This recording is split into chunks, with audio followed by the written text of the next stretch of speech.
Welcome,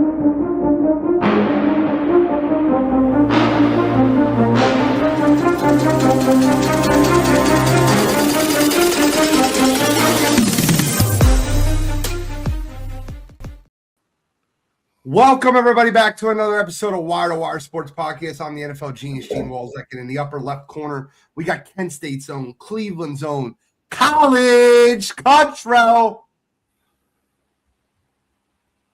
You're on mute, brother.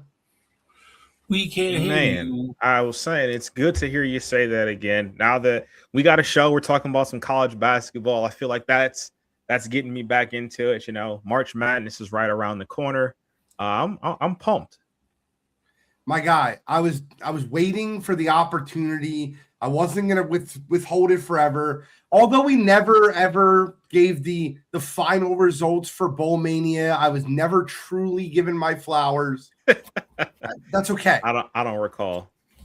In the upper right corner, Scholastic Shally, Uncle Shally, Mr. William Shawcross. How you doing tonight, Bill? Doing great, Gene. How are you? I'm good. I'm chilling like a villain. I'm a little annoyed at the 76ers, but other than that, I'm doing pretty good. You and me both. I just don't understand Bill, how you have I thought you weren't watching the Sixers this season, so it really shouldn't matter too much. I watch them enough to still care and know that I'm tired of Maury, bro. I'm just over it. Done absolutely nothing. You hit on a kid, turns out to be better than what we thought he was going to be. Trade him away. It's fine. The funny thing is, he basically did it just to get under the second apron, which pisses me off. Yeah, so we're not really trying to win, and when we're gonna start doing the Sixers are a small market team now. Is that what we're doing? Like, whatever. Fuck him. Fuck Josh Harris. I'm done. Well, Cottrell's gone forever. I'm kidding. He's back already. But Cottrell, why don't you lead us in the hot wire before we go off the rails here? Absolutely. So you guys hear me all right? Yes, sir.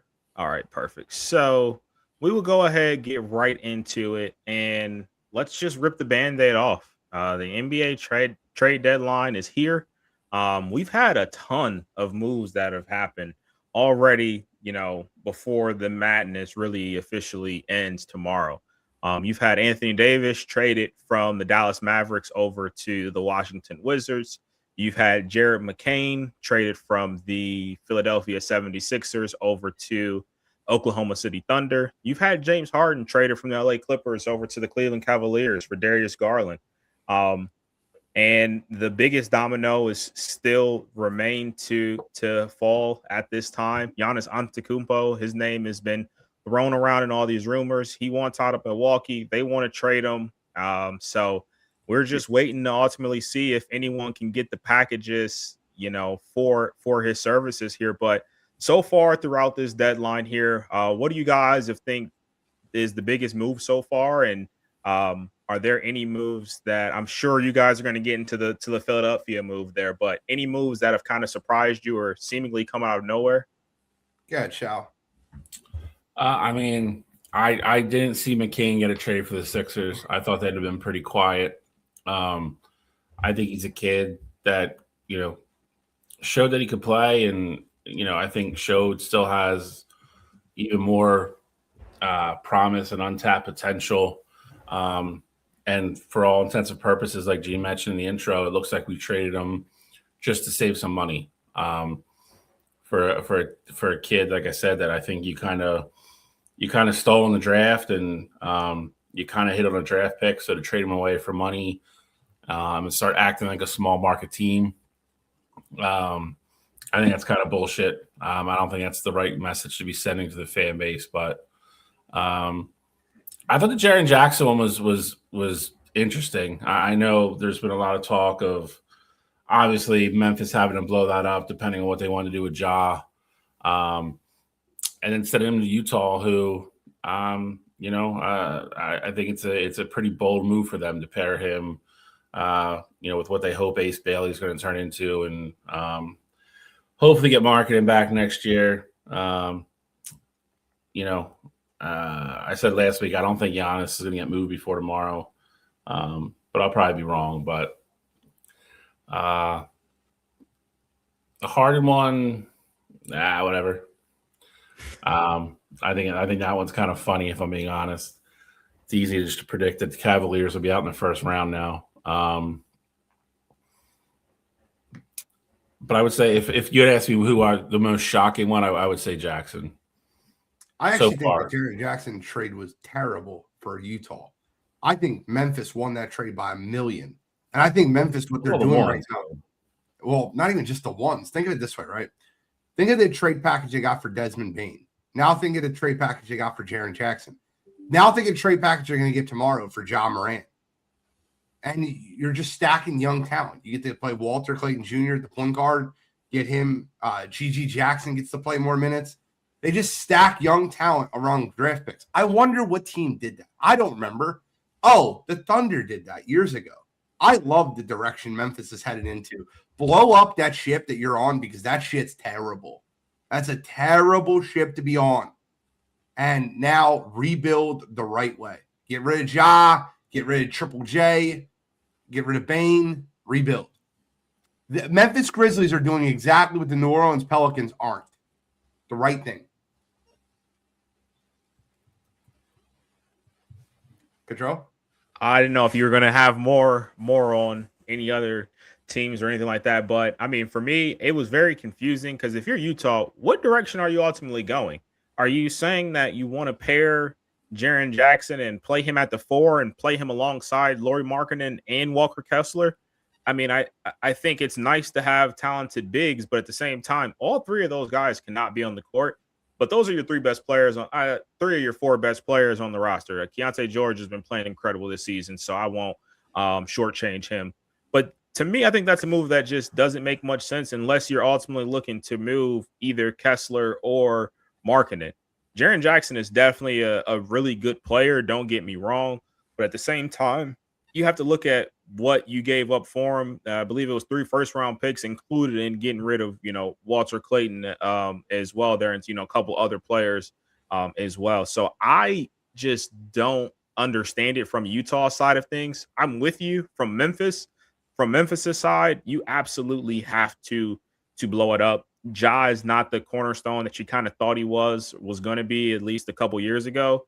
And it just wasn't going to work. Like the ceiling for them was ultimately where they were a couple years ago, where they had the 2 seed and, they ultimately went up against the Lakers and they bowed out in the first round. Like that was as good as that team was ultimately going to be. So you blow it up. This is an excellent year to blow it up. We're going to talk about college basketball here later on in the show, but excellent year to blow it up. This is probably the first year in a long time where I feel like there's legitimately 6 top prospects that could potentially change a team's organization. So I love the move for Memphis. For Utah, very puzzling because I just don't know their direction moving forward there. Now, the other trade that kind of, I guess it took me a little bit to process the trade, and it was the Cleveland Cavaliers trading for James Harden. I think that James Harden is a losing basketball player. I've thought that. I think he's a losing basketball player. I tried to believe in him when he was here. I understand Cottrell's optimism for his own team. But the one thing that stands out about that is he's a great fit for Cleveland. They have a guy that catches lobs over there. They have 2 guys that can catch lobs over there. He's going to make their lives a lot easier.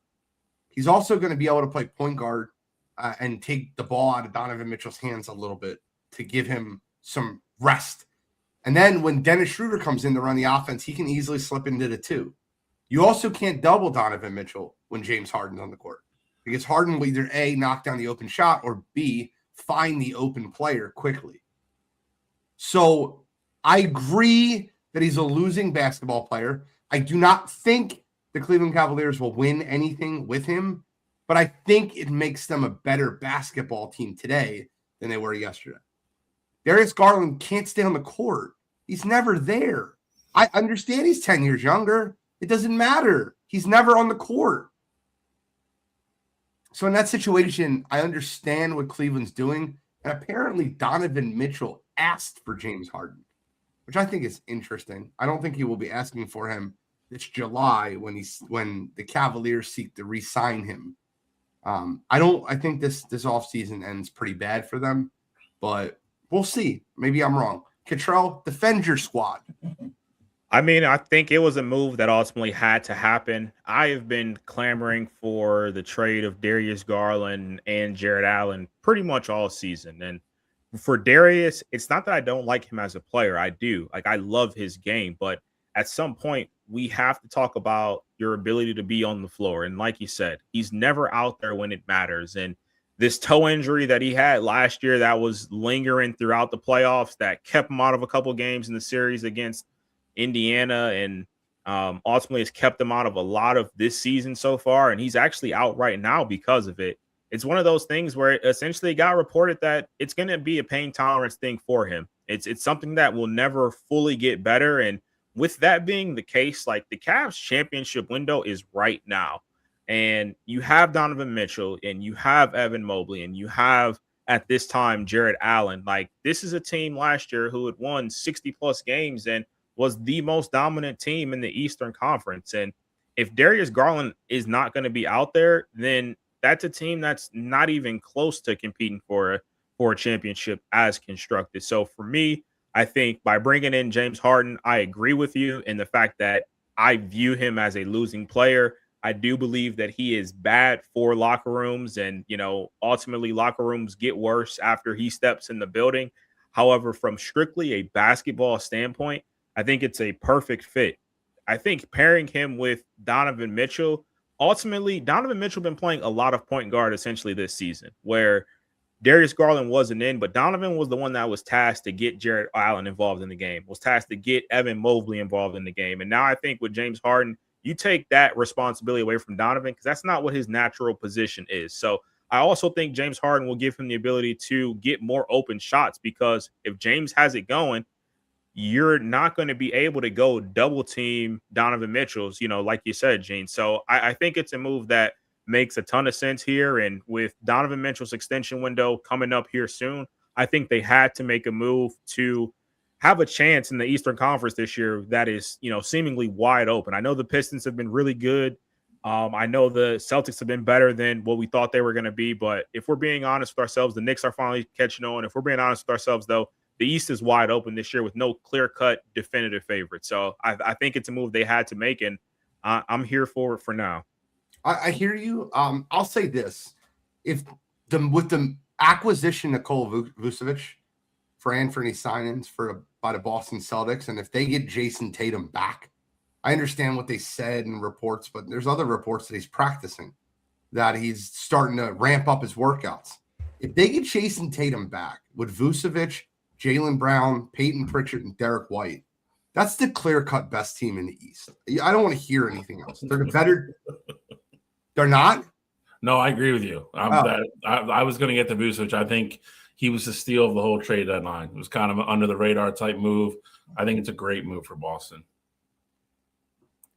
I agree with you, Ed.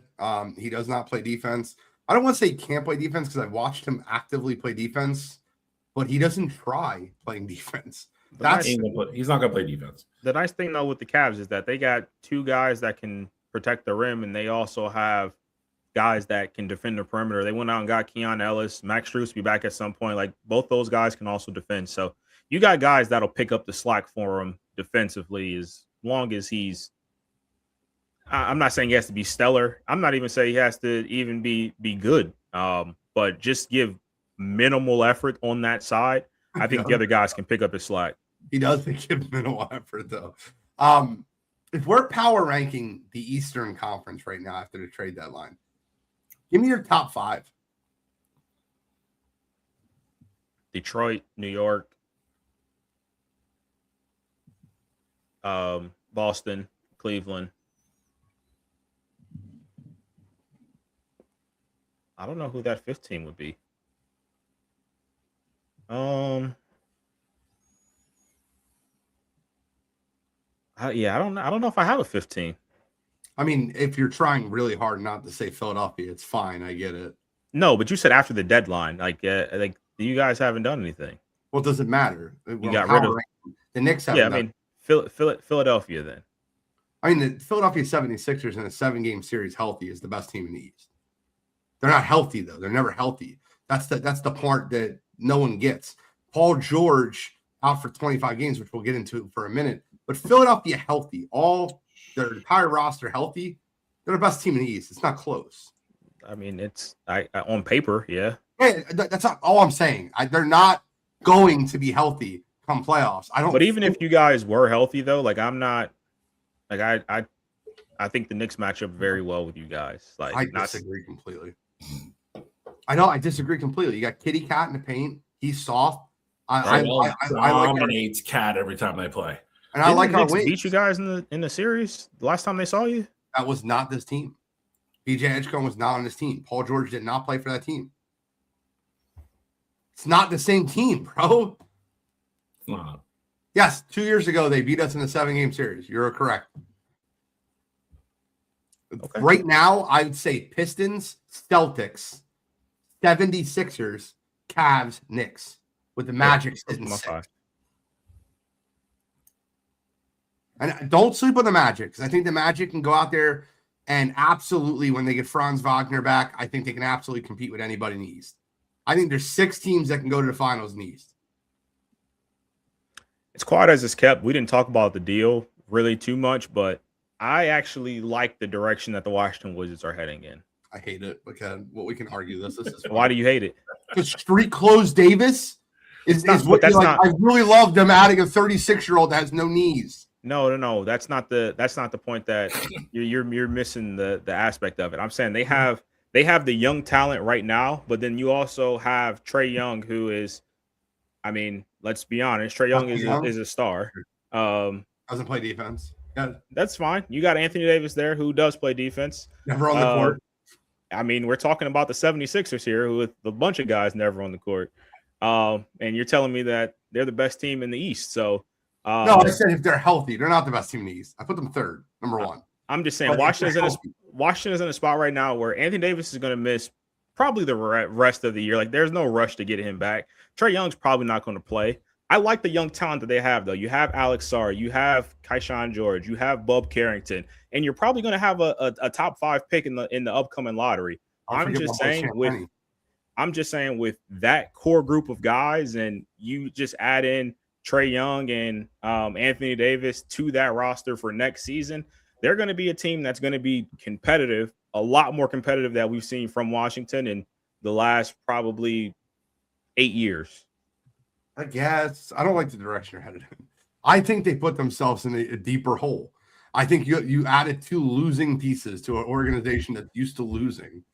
And then I think that stunts the development of Alex Sarr, if I'm being completely transparent with you. I think Anthony Davis stunts the development of Alex Sarr. I don't know. I mean, I think playing with Anthony Davis is going to open up a lot of stuff for him. AD's better playing with a true big, and I think with AD also being there, it's going to open up the floor a lot more for him. I guess we'll see. I mean, next year we'll wait and see, and we'll see how many games Anthony. 100 games total, over under Trae Young and Anthony Davis play next year. I'll go under. 100 games total. Total. All right. Can I raise you an offer? Sure. If they both play in the same game, does that count as 1 or 2? No, a total amount of games played. So okay, if one plays 55, the other one plays 40, I win. AD and Trae Young will play more games combined than Paul George and Joel Embiid next season. That's an easy bet. You win that. I'm not arguing. I'm not making that bet. Joel Embiid doesn't play back-to-backs ever. The problem is street close just like Anthony Davis. Like, if anybody in the NBA has missed anywhere near as much time as Joel Embiid, Anthony Davis is one of those people. Zion Williamson's the other one. Oh, and Zion is 100%. Yeah, Zion is definitely there. By the way, he stinks. I've watched him play so much recently, and they're making something of it. Like, did you hear the Pelicans GM recently? He goes, yeah, I just think this is a playoff roster, but you just got to put it together. You're 13 and 39. It's not a playoff roster. Like, I don't know what you're watching. And by the way, you watch the Pelicans play basketball. It's hilarious. Hilarious watching them play basketball. It's Zion drives to the lane, flails his arm, tries to get a foul, and misses 1 of 2 free throws. It's literally their offense. I won't Trey say Murphy needs to get traded before his trade deadline's up. I He could be a point. I agree. I like Trey Murphy and I like Herb Jones too. I won't say Zion fully stinks though, because I will say I watched the game they played against the Spurs, and he was giving Wemby all he could handle and then some. So obviously it's not consistent, but it's Zion has the talent. He needs a reset. That team needs a reset. I actually had thoughts on this too. I wanted to bring this up real quick. So the Charlotte Hornets, if you didn't know, are playing their best basketball they've played in 20 years. Like they've never played. They won 7 straight games. They look really good. LaMelo, Brandon Miller, they're on the court at the same time. It's awesome to watch. They're winning basketball games. And guess what they do? They go out and trade through their court. Why? For what reason? To add Kobe White? Like, what are we doing? Why? The best basketball the Hornets have played in the last 20 years. They win 7 straight games. GM goes, wait a minute. We got to figure this out. This is not what we do here. Let's make a trade. Shai, what do you think about that trade? It's yeah. I mean, it's like it's a head scratcher. It's almost like they don't want to be good. You get some momentum behind your team, and you probably have people start showing up. Like you win 7, like you said, win 7 in a row. And the guy's like, nah, we're not doing that. We're afraid of that. Like, we need some L's. Let's make a trade today for no reason whatsoever. None. Con Knippel's playing his ass off. You traded for a 2nd and 3rd string point guard when LaMelo Ball is your point guard. What the hell are we doing? Well, why do you make that trade? I wouldn't disrespect Kobe like that. Kobe can definitely be a combo guard with LaMelo, but I wouldn't have made it. Not starting over, though. Con Knippel plays the 2 for them. Brandon Miller plays the 3. Where does Kobe White fit in that equation? You're not wrong. That's not wrong. Point. And listen, I don't think Kobe White's a bad player. I just think to trade for 2 backup point guards is stupid. It's dumb. You're winning basketball games. Colin Sexton's played great for them off the bench. Yeah. He's been whenever LaMelo Ball's off, you have a guy that can run the offense. What the hell are you getting between Kobe White and Mike Conley Jr., who's 55 years old? Yeah, I don't know the whole Mike Conley Jr. I'd be surprised if he actually reports, because I don't see a fit for him on the roster at all. Like at all. I thought I saw somewhere something already that he's going to retire. I would. I think it's stupid. I actually like the Hornets roster. LaMelo, Con Knippel, Brandon Miller, Miles Bridges, Grant Williams is giving them great minutes. Diabate is playing great for them. Kalkbrenner's playing great. They have a young, solid roster. And they just, we're going to screw it up. I can't stand that. I know your dad. He's not older than your dad. I know your dad. He's not older than your dad. Mike Conley will be Charlotte going to Charlotte. The other deal that I saw, Gene, and I'm curious of your thoughts on it, of what he should ultimately do next here. Guy that is a hot topic on the show. I know what you're gonna do. I know. Chris Paul was traded to the Toronto Raptors, and looks like he won't report there, and it's probably going to get bought out.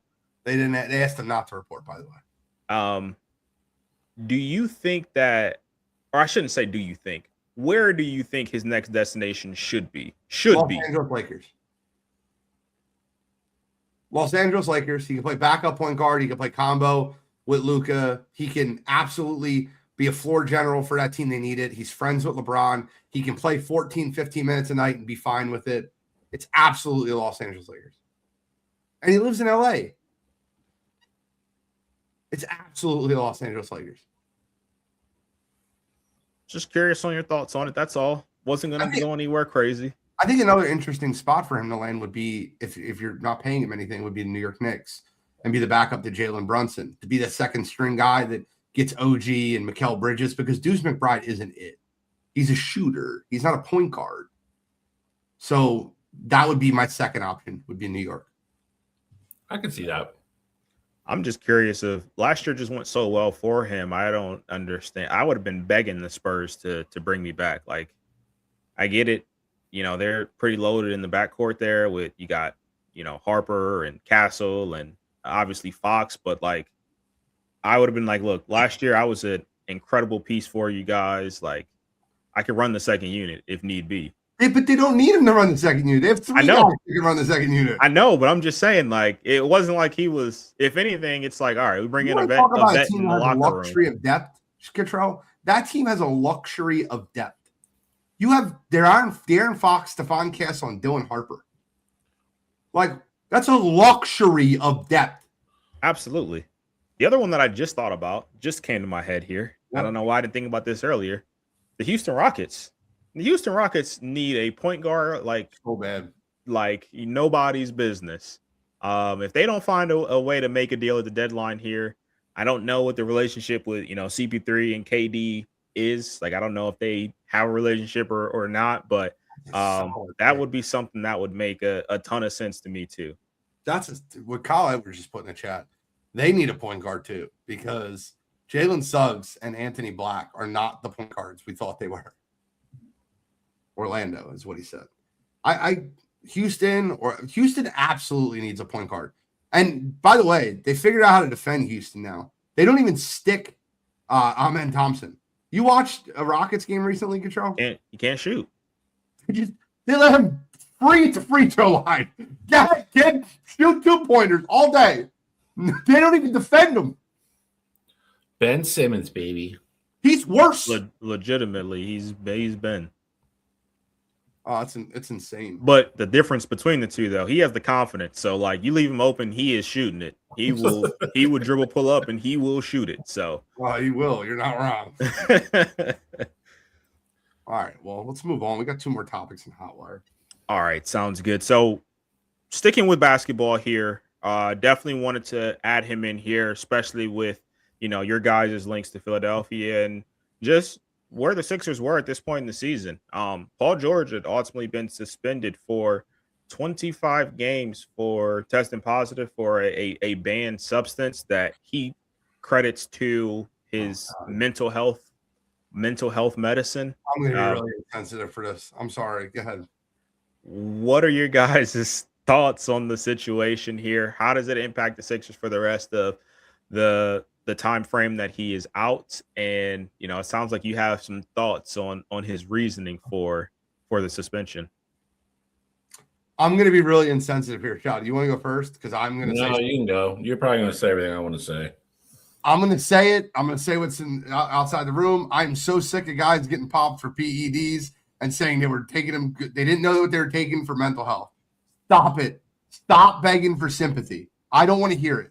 You took a banned substance. You've been stealing money. You had a great 10-game stretch. The NBA was like, oh, this doesn't look like Paul George. They tested him. He came back positive for a banned substance, and he goes, oh, it's my mental health. Dude, stop doing more podcasts than basketball games, and maybe we won't have to worry about you taking pills for your mental health. And by the way, I know mental health is I understand mental health is super important. I don't want to sound insensitive, but dude, come on, bro. You give me $40 million a year and you watch how quickly my problems disappear. I'm sorry. I don't care how stupid that sounds. I promise you, problems disappear when I make that much money. I think it's cowardly, if I'm being honest. I think hiding behind mental health as an excuse of taking a PED, which you've pretty much, in kind of, innuendos admitted that you knew exactly what you were taking. This wasn't like I took this, this protein and it had something in it that made me pop or like this wasn't an inadvertent positive drug test. Like he knew what he was doing. And then, like I said, to kind of hide behind the mental health thing so people really don't kind of come crashing down on him and saying the things about him that they probably should say. Yep. It's cowardly. I hate it. Didn't want him here the first, from the get-go. Still don't want him here. Like Gene said, he's more concerned with doing podcasts and TV appearances than he is playing basketball. He's horribly overpaid. It's whatever. It's just another nail in the coffin for me with Paul George. Oh, pandemic pay, bro.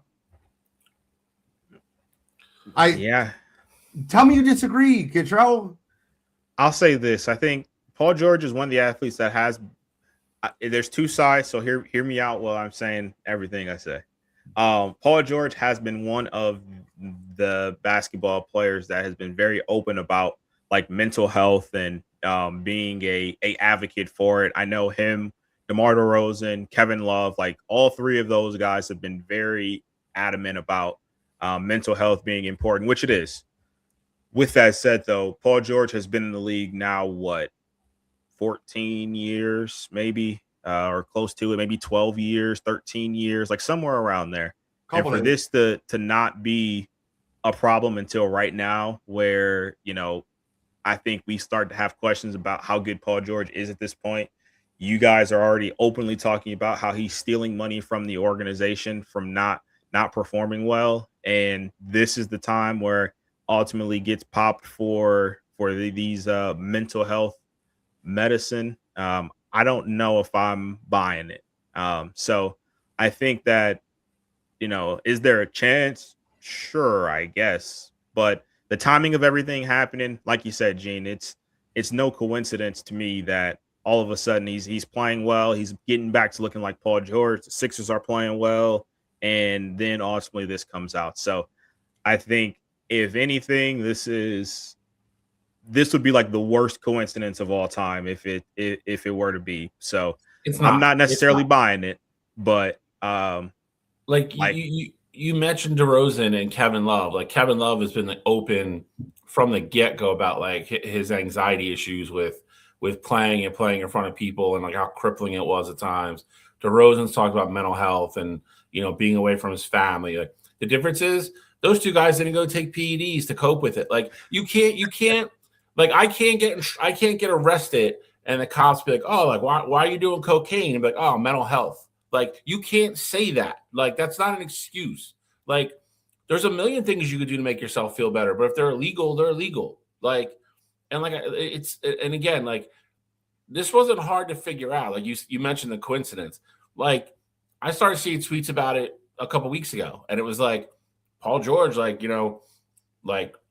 looks like a complete step quicker, and like so I turned on the Sixers. I started watching. I'm like, oh, like he actually looks pretty good. And then lo and behold, boom, like Gene said, NBA sent that guy to like, yep, go see Paul George, and right away popped. Like this isn't rocket science. And like I said, I think the thing that annoys me the most is hiding behind mental health. And again, I'm not debating the fact that he might have mental health issues or he struggles from, stress or anxiety. I'm sure I think way more professional athletes do than like they even talk about. But to hide behind that excuse to kind of shield himself from the blame of it all. And again, he hasn't like really come out and be like, oh, I inadvertently took it. Like he knew what he was taking. Like he took it on purpose and he just thought he wasn't going to get caught. And that's just shit to me. I agree completely. I think that him saying that is just full of shit. And I think so many athletes do this, man. So many athletes do this. They blame it on everything under the sun. I was taking it for depression. I was taking it for this. I didn't know what it was. Blah, blah, blah.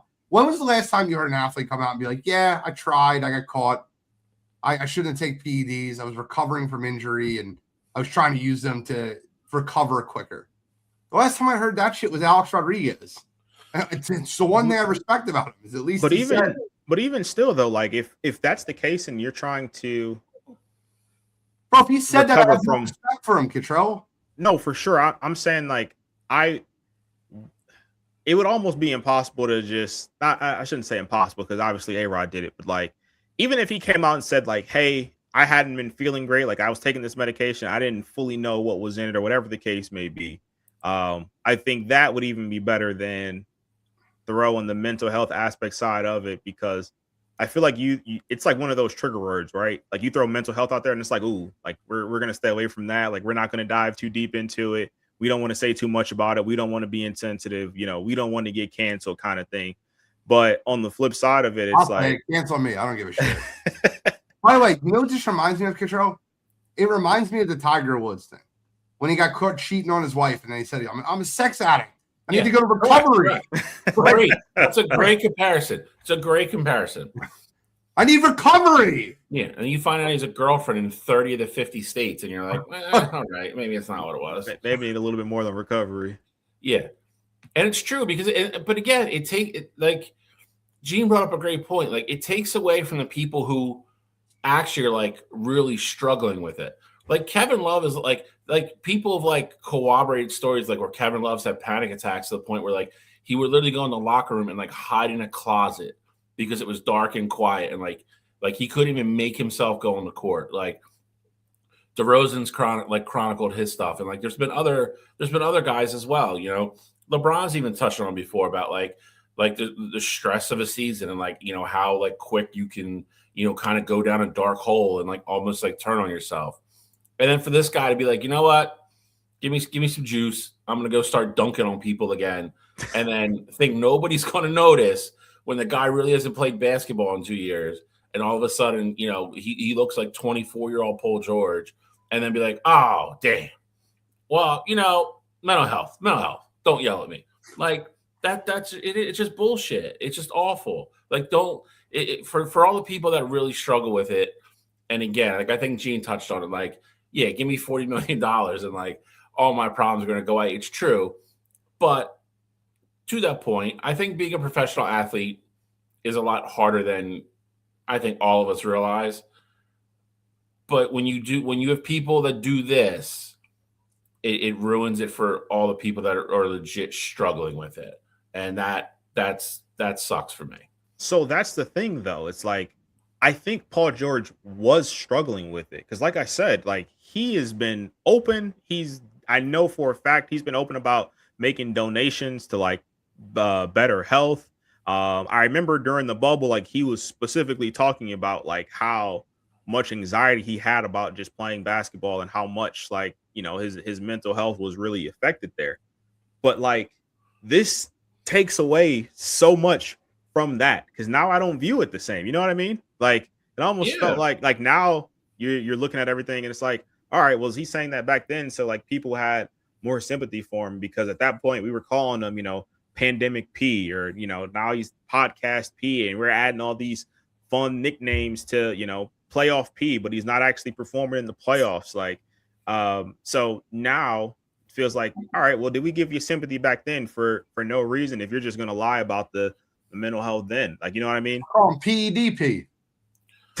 Might as well. Performance enhancing P. Let's go. Let's move. All right. Last topic here. For Hot Wire, we have the Winter Olympics starting this Friday. One of the major things that's happened right before is that Lindsey Vonn has ruptured everything in her ACL, and she is going to be still competing in the Olympics. It was crazy. 8 years ago, she said she was hanging them up for good. She had been absolutely incredible with the build up to the Winter Olympics here, and now her final competition before the Winter Olympics, she ultimately torn her ACL, and she still will be competing. Obviously, this is going to be one of the more interesting stories to follow, see how well she does in competition and things like that. But as far as the Winter Olympics goes, guys, Lindsey Vonn included, what are you guys excited to watch? Anything that you're like, all right, I got to be in front of a TV for it, or anything in general that you want to talk about with the Winter Olympics here? I'm excited to watch the Super Bowl. I knew that's what we were getting from him. I knew that's where this was going. I'm a little torn on Lindsey, and I'll say it for this reason. Was that pun intended, or no? It really wasn't, but it's okay. You know, it works. It works. I love Lindsey Vonn. She became the first real true American skiing star. I think we're all kidding ourselves to think once she gets over there and they start training runs that she's going to be able to compete. I don't know if they're taking an alternate for her because I feel like we're at the proverbial spot where she's taking somebody's spot, and I think it sucks because she said she was going to retire a couple years ago, and then she's like, you know what, I'm not going out that way. I think she's 40, I believe. Yep. She's like, I'm going to go harder than ever, get back in better shape. She makes it all the way back. She wins a couple races. She qualifies. And then to fall and blow her knee out again, which I think she's had rebuilt like 3 times, which is crazy. I don't think she's gonna be able to compete. And again, if they take an alternate and they can, replace her if she does try and she goes, all right, I can't do this, I'm okay with that. But if not, I feel like you're leaving somebody home, that almost equally deserves to be there, and that part would suck, and it's going to suck that's pretty much how the last chapter of her, career kind of ends. It's sad, and it's one of those things that, reminds you that, athletes always talk about going out on like their own way and everything else, and sometimes they don't get to choose, and this is probably going to be one of those situations. You don't see her having a Tiger Woods at the U.S. Open moment? I think skiing is just way too much just way more physically demanding than golf. Of course. And Tiger, and obviously Tiger, the Tiger thing in Masters is one of, the greatest, I don't even want to call it comeback, but like those type of stories ever. I would love that for her. And again, I think she deserves it. I just don't know if she can get back at 44, stay at that. Like she's obviously going to have another surgery, go back all through that. I don't know if she can get back at 44. If she could, that'd be great. I would love to see it. Because again, I think if anybody deserves a better ending, it's her. But I just wouldn't want to see her take somebody's spot that's younger that could actually go out and physically compete. So I guess, like I said, it's kind of a double-edged sword for her. I'm really excited for Luge. Luge is great, bro. No, honestly, the events I like watching in the Winter Olympics are speed skating and ice hockey. And I get more into hockey because, number one, the United States is an underdog, and number two, I can root for the United States. That's it. I agree. If they were like the basketball team, like I like watching basketball. That's why I watch it. But like half those guys on the team I want to see lose anyway. Like I don't really get that far. I get into it, but I'm not like. So hockey will be great again this Olympics, obviously, because the NHL players are all back in. So I think they finish up. I think the last games are tomorrow, actually, for the NHL, and then all the guys that have made the team, they're going straight over. So yeah, I mean, we will have the hockey tournament will be incredible. You'll have that all is an understatement, Mr. Suggs. What? He said, sad the Winter Olympics are more exciting than today's Pro Bowl. The Pro Bowl was brutal. I wouldn't know. I'm not having the Pro Bowl. You mentioned speed skating. Yeah, Jordan Stoltz, who may be the best speed skater, short distance anyway. Maybe the best speed skater in the world right now. Had great trials, broke a couple records. His coach has said numerous times in practice he's broken the world record on their timing by decent amounts. He will be fun to watch. He's going to medal, at some point. You always have the guys. There's always a couple dudes that look like linebackers from the Netherlands that can skate like crazy, and a couple other countries. But Jordan Stoltz is definitely a guy to watch, speed skating wise. That kid's a stud. I have zero interest in this. I'm sorry. That's wild. It's almost the same as the Pro Bowl. I don't care. Bro, it's not even close. It's so much better than Pro Bowl, dude. What events are good outside speed skating and hockey? Bobsled. Curling's good. Snowboarding. It's curling, good. Yeah, bro. Tell me, curling's incredible. I don't even know what curling is. Your Yes, bicep show. Stop it. We've talked about curling on the show a million times. So that's the thing with the puck? Yes. Yeah, that's curling. You know what curling is. Yeah. Is he got you love like curling? Come on. I don't like curling. I just figured out what it was. Snowboarding is going to be always interesting to watch. I just hope people crash out. I'm not gonna lie to you. You didn't I shouldn't say grow up, but you didn't watch like X Games and stuff like. Not really. That's the stuff I don't like. I'm not gonna lie. Like I'll watch like the Shaun White. I'll watch the half. That's what I was getting at though. Like those guys who also perform in the Olympics. Other skiing events, like where they go all nuts. I don't watch that. Yeah, I but want to see people fall. Jesus Christ. Like, I don't want them seriously injured, but like, I want to see the crash out. They're 40 feet in the air. They're going to land on ice. Gene's like, don't get hurt too bad. But, I'm just telling the truth. I root for the, them. I'm like, oh! the one chick who counted, like, broke her back. Like, I can't I don't remember want her that name. to happen. I just want What? them to fall. Well, I'm saying she's missed the Olympics because she broke her back 2 weeks ago because she came down and landed on the ledge of the half pipe. Once again, I don't want them to get hurt. I just want to see the crash out. Gene just wants to see crashes. I'm just saying, I want to, Kyle, that is the perfect way to put it. I like seeing people compete. Like that's what sports is about for me personally. Like Overall, yeah. If people are competing and they're doing it at a high level, I'm all for it. So this gives me an opportunity. I'm not going to sit here and lie to you guys and say, oh, I'm going to be locked in, all day and night to all of these events. But at the same time, at night when, curling is on or when, snowboarding is on or whatever, I'm going to make sure that I'm in front of a TV for it. That's so true. No, listen, overall, I think summer is better as a whole. Without a doubt.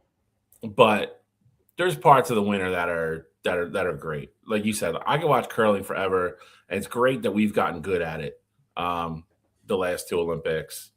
I said before, jokingly, but I've really gotten into the biathlon. I think that's crazy.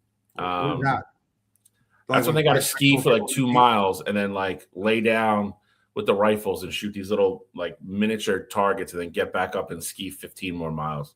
I think, like I said, anything on the ice track I'm in. I miss Nancy Kerrigan and Tanya Harding. That was some real world drama. It was, though. That's what I miss. I don't care about the competition. I forget the girl's name, but I mean, she's favored to win the gold. I can find her name real quick. She's really good. Figure skating is always up there. Figure skating is the equivalent of gymnastics in the summer.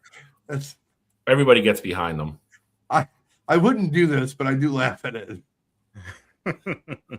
Gene is Adam Sandler and Big Daddy with the stick on the path, hoping for people to trip. Isn't it just bobsled? I thought the Jamaican bobsled was a team. The Jamaicans qualified this year. They're back. Let's go. They qualified for 4-man. You have so many different now because you have 4-man, you have 2-man, you have mixed 2-man, man and woman, obviously, and now they have that monobob thing where it's just it's like a little miniature bobsled, just one person. It's pretty badass. Let me know when we're done. Oh my god! They should. There you go. 7-on-7 football. That would be summer, though. It wouldn't be winter. I mean, they're doing flag football, so it's already going to be. Yeah, I mean, that's pretty much what. Anyway, you're pretty much getting that anyway. All righty. Gene can't get off this fast enough. I can't. You're right. You guys want to give me your predictions for luge? Luge. Like I said, I'm not going to sit here and act like I'm some expert, but at the same time, it definitely deserves its due, and I will be locked in. That's for sure. Yep. I want to check out the cross country skiing. That's the biathlon. It's awesome. Cross country skiing. And then you got the skeleton, which are the losers that go down head first. They're super crazy. Guys, I don't know what you guys are doing Thursday, but I'm 100% watching the alpine skiing. 5:30 p.m. Alpine's cool though. All right. Would you go down that big ass thing and jump like 300 feet? Because I wouldn't. No. But why does it mean I have to watch it? I wouldn't do it. No. I wouldn't get in a gunfight either. I don't watch that on TV. Yeah, I watch it on TV. Kind of do. I watch. Yeah, exactly. Yeah, exactly. We all watch gunfights. Let's be honest. All right, Super Bowl. Super Bowl. I think the fun thing to do is take this next 10 minutes to go over like the props, things like that, the fun stuff leading up to the Super Bowl, the interviews. But we have a little breaking news. I did have that. I was curious if you were going to bring it up. I was going to ask. Jeff Stoutland, longtime Eagles offensive line coach and run game coordinator, has removed himself from the Eagles organization.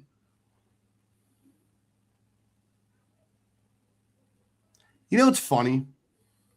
We do this with the Phillies on the exact opposite normally. On the Sixers, me and Shally are on the same side, kind of. I'm a little bit more of the optimist. And for whatever reason, Shally's the optimist when it comes to the Eagles. I think Jeff Stoutland left because a lot of the offensive coordinators came in and they said, well, we want to hire our own offensive coaches. I don't want to inherit a run game coordinator. And then the news came out that they demoted him from being run game coordinator in the middle of the season last year. And they just had him as the offensive line coach. Coach Stoutland has created more monsters on that offensive line. Stoutland University. I don't know why he left, but I think he left because having to deal with new offensive coordinators and, Josh Grizzard being the passing game coordinator. And then you bring in an ex-quarterback, Sean Mannion, to be Eagles offensive coordinator. I don't think Stoutland wanted to work with him. So, sucks. I hate losing them. I'm not thrilled at the direction that the Eagles are headed this offseason. Shally, tell me there's rainbows or there's peachy and sunshine. Not on this one, brother. Not on this one. I think to your point, I think with as much success as he's had, especially just with this organization, you look at guys like Lane, Kelsey before he left, how they talk about him and credit all their success to him and how they've made him better and everything else. I think for the Eagles to have devalued him and kind of looked past him, like you said, I think is a rare, really big misstep by this organization. A guy that is just not only built but sustained that line to be a top 5 line for a better part of a decade, if not more. To kind of inadvertently or have innuendos or whatever you want to call it, like you said, that maybe he was part of the problem or not taking what he said seriously, or not valuing his point of view. Like I said, I think it's a serious misstep from this organization, which usually doesn't do stuff like this. He will be missed. I don't think you can make it rainbows and butterflies, sunshine, whatever you want to call it. I don't think that's possible on this one. He's widely considered one of the top 2 or 3 offensive line coaches in the entire league, universally by everybody. It's not. This isn't a, me and Gene doing an Eagles, all our coaches are great thing. You won't hear anybody not mention his name when you ask who are the best offensive line coaches in the league. This is a mistake. And for the Eagles to put him in a position where he felt that unwanted or whatever the right word is, it's a mistake and it sucks and they're going to miss him. I'll say this. In the 13 years he was here, Jason Peters, Hall of Famer. Lane Johnson, Hall of Famer. Jason Kelsey, Hall of Famer. Jordan Mailata, 7th rounder that played rugby, to an all-pro. Landon Dickerson, all-pro. Cam Jurgens, all-pro. Kai Becton, a guy that was written off as one of the worst linemen draft ever, made an all-pro team and got a $20 million contract. Yeah, I don't think it's Stoutland's fault. The offensive line wasn't working. No. I think that the timing of it is very questionable. Ultimately, because I think if you're going to lose Stoutland, I think that it would make more sense if it was like, all right, we're going to lose him, but we're going to bring in Brian Dable as our OC. Or, we're going to lose him and we're going to bring in, whoever as our OC. If the report ultimately was that, these OCs didn't want to come in and have a run game coordinator because they wanted to bring their running game with them, I 100% understand that. But if that's the case, you should have had that conversation with Stoutland beforehand. Like, that should have already been taken care of. That should have been ironclad. Like, hey, this is what we want to do. And if ultimately, I understand what you guys are saying. He's definitely it's either him or Bill Callahan to me is, best offensive line coaches in the NFL at this point. But if they felt like they were going to get better by hiring a stud OC and that couldn't happen with having him on the roster, cool. Whatever the case may be, I can at least understand that. But now you bring in Mannion, and you're losing Stoutland at this point for no reason, because it seems like they were already going to coexist. Like you made sure that you brought in somebody that could coexist with them. So it just feels like the situation wasn't handled properly and the right conversations weren't had before the hire, for the OC ultimately happened there. So I think the Eagles offensive line coaching job should be a highly coveted one. It seems like a lot of people kind of shied away from the Eagles OC spot. I think the Eagles have still a ton of talent on the offensive line, so a lot of people should want it. But curious to see what's going to be next for Stoutland and how long he ultimately stays away, or if this is going to be the end for him. I do want to say this. I hope he gets traded. I'm still hoping he gets traded. I can't wait till he gets traded. If the Broncos really have this package that are going to blow us away, cool, blow us away. Second, no, they won't be wasting more than Chip Kelly years. But in my opinion, I think the OC is going to be a repeat of this year. I don't agree with you. That's fine. I think that when you hire a 33-year-old ex-quarterback to be your offensive coordinator, you have to see obviously we don't know if he's going to be a McVay or a Shanahan or one of those guys. Like, I don't think he will be. That's a kind of lofty. That's what happens when you hire young first-time coordinators. Like, that's what you're looking for. You're looking for that young, innovative coordinator. Like McVay, super young when he got hired as an offensive coordinator. Sean Mannion played quarterback in the NFL. Super intelligent guy. Didn't really have the physical attributes or skills to be a good quarterback in the NFL. But a lot of those guys turn into good coaches, a la Frank Wright. So, guys, let's move over to Super Bowl props before we get into trivia, and then we'll talk about the game. I have a few. Okay. I have a few. How many you have, Shao? I have a couple, but like I said, if you guys use them, I mean, I can pivot. So I have.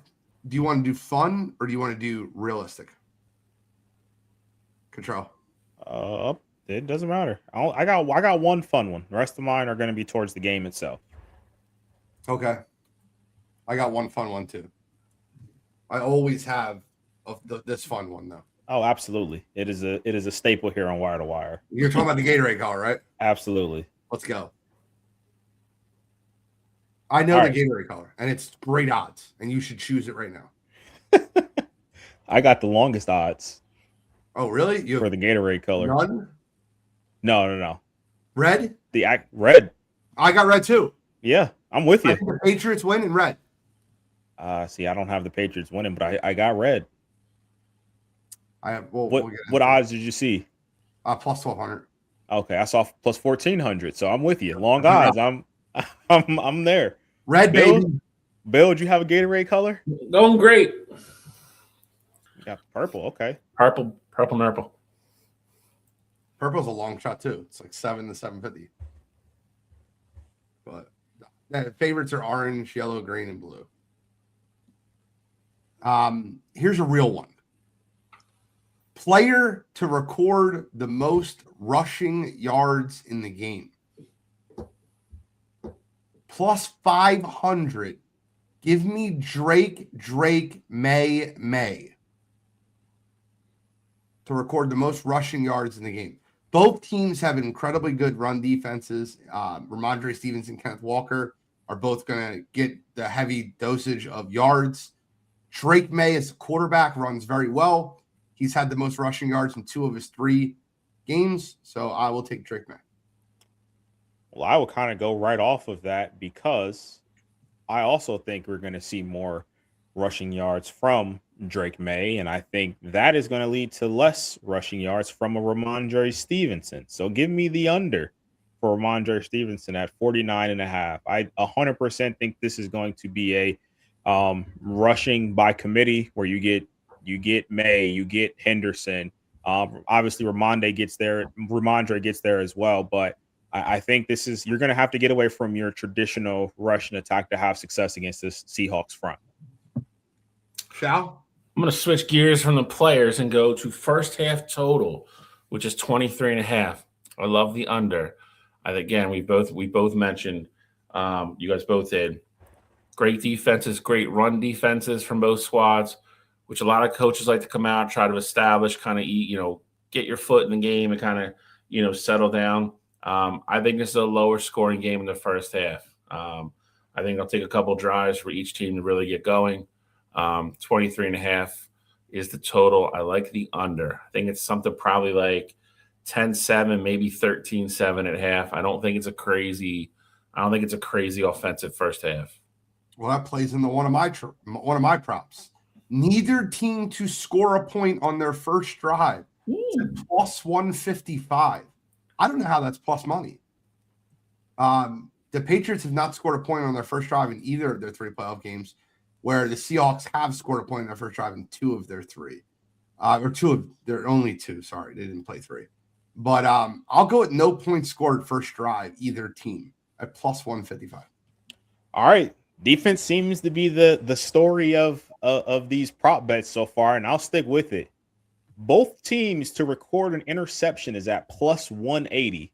I love those odds. I think Sam Darnold is going to be a little flustered seeing the Patriots defense. I do think they're going to be flying around. But on the flip side of it, Drake May has been a turnover machine so far in the playoffs, and it hasn't come to bite New England at all. But I do think this is going to be more of the same. I think both defense are going to be up to the challenge here, and I think both quarterbacks turn the ball over in their first Super Bowl appearance. I like it. Sam Darnold actually has appeared in a Super Bowl before. On the sideline as a backup quarterback. He's went through the interviews. I'm like, when did he appear in a game? Hey, listen, don't hate me for my knowledge. Shai, I got 3 more. How many more you got? I have 2, but I have another one I can use if we're going to go back around another time. So I got player to record a 40-yard completion. Sam Darnold plus 150. I like it. I think either in Jigba or maybe one of the other guys gets loose. There's always at least a couple of big plays in every Super Bowl, no matter how good the defenses are. I think Seattle gets one before New England. I'm going plus 150 there. I'm fading Sam Darnold. Player, I'm taking the field for a Super Bowl MVP at minus 155. Sam Darnold versus the field is minus 155. Okay. Well, I guess I can play into that one as well here, because I think if the Seahawks do win the Super Bowl and it's not Sam Darnold, the guy that has to do it will be Jackson Smith and Jigba. And the way to do that is catching a ton of balls. It's not even that. Nothing crazy. I got Jason over 6.5 receptions for this football game. He's done it 13 times this season, and I think he's going to is over under is only 6.5. Yeah. Slamming the over. Yeah. I like the over. I think he's going to be a focal point for this offense, obviously. And Kubiak's done a really good job of, even when teams try to, take him away, they hide him in formations. They'll put him in the slot in the bunch formation, or they put him in motion a ton, or give him passes out the backfield. So I think Seattle be creative, and I like his over 6.5 number. Stick with it, Jigba. I had him. A lot of people, I feel like everything I've watched, a lot of people think he's going to be between 50 and 60, 50, 65 yards receiving. They think New England's really going to try to take him away, which I agree with. To your point, though, I think Kubiak's going to move him around enough where I think it's going to be tough. I think he goes for 80 plus to kind of jump on what both of you guys just said. I think they're going to find ways to get the ball in his hand.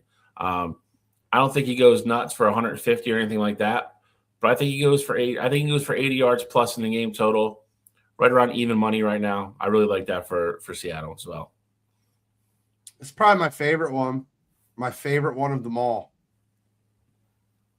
When you look at this game and you break it down from a schematics point of view, like obviously like it's 2 good defenses playing against each other. One of the props that stands out to me the most is, will there be a 2-point conversion attempt? And I'm going yes at plus 145. Just an attempt at a 2-point conversion. I think it's going to happen. I think someone will take a shot at it. And I'll take a yes at plus 145. All right, I just got two more here. Both are Patriots ones, ironically. Here I am going Hunter Henry under 3.5 receptions. Patriots have played 3 playoff games so far, and he has not had 4 receptions yet in any of the 4. I don't know if that connection will be locked in for the playoffs or anything like that, but it seems like the Patriots are not making Hunter Henry a focal point so far. They really haven't needed to, so I will take the under 3.5 receptions for Mr. Hunter Henry. This is one of my more fun ones. Sam Darnold and Drake May to each record at least 20 yards passing in each quarter right now is plus 250. I think there's a decent shot that happens. I think it's a good one to go out a little bit of a limb on. Talk about a little bit of a limb. I'll take plus 600. Will a defensive touchdown be scored in the game?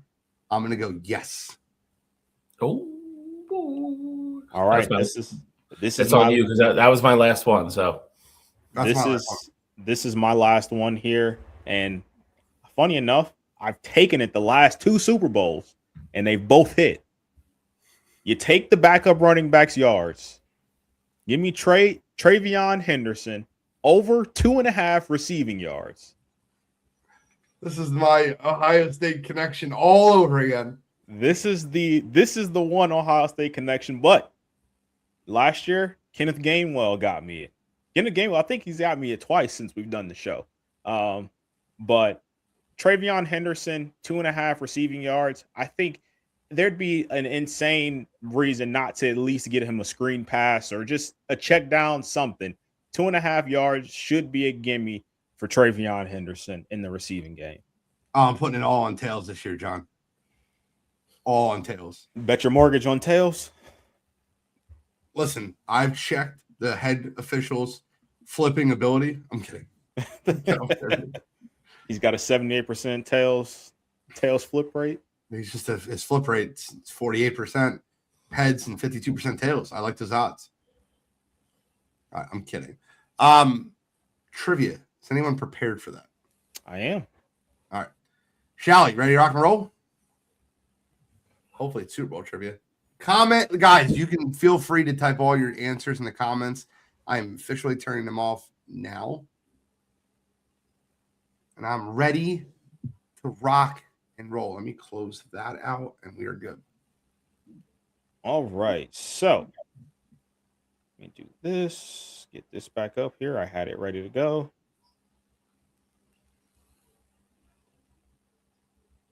All right. There we go. So, Gene, you last week gave me an excellent idea, and I do have a backup question here as well. But you gave us a Super Bowl question, and I'm going to follow it up with another Super Bowl question. Okay. You gave us receivers. This time we're going quarterbacks. Or maybe we're not going quarterbacks. I don't know. But in Super Bowl history, most career pass attempts, or top 10 most career pass attempts in a Super Bowl game. In one game? No, in your career Super Bowl attempts. All right, that's pretty easy. I think there's 6 or 7 that should easily fly off the tongue. Shally, you won last week, so if you want to take the low-hanging fruit, you're more than welcome to. I guess I'll go with Tom Brady. Tom Brady, number 1, 421 attempts. Then I'll go with the other one, which is Patrick Mahomes. He's been in like 5 of them already. Patrick Mahomes, number 2, 196 pass attempts. Give me Jim Kelly. Jim Kelly is number 5 with 145 pass attempts. He made 4 Super Bowls. Give me Peyton Manning. Peyton Manning is number 3 with 155 career pass attempts. Who else has made a bunch? Give me John Elway. John Elway is number 4 with 152 pass attempts. You guys knocked out the top 5 rather quickly. I think after 5, it gets a little bit like the roads get muddier. So I'm just gonna take, like, I guess the short hanging fruit. Joe Montana has played in 4 Super Bowls. God damn it. He's got to be on there. Joe Montana is number 7 at 122 pass attempts.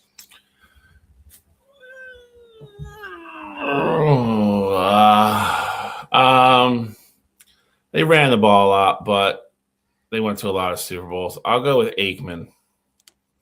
Troy Aikman is not on the list. Shocking. That is shocking. Trying to think guys that made a lot of Super Bowls.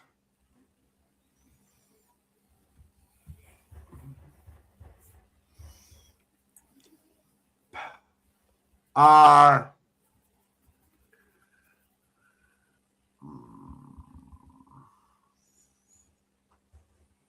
have 4 names, and I think 2 of them will be on there. I just don't know.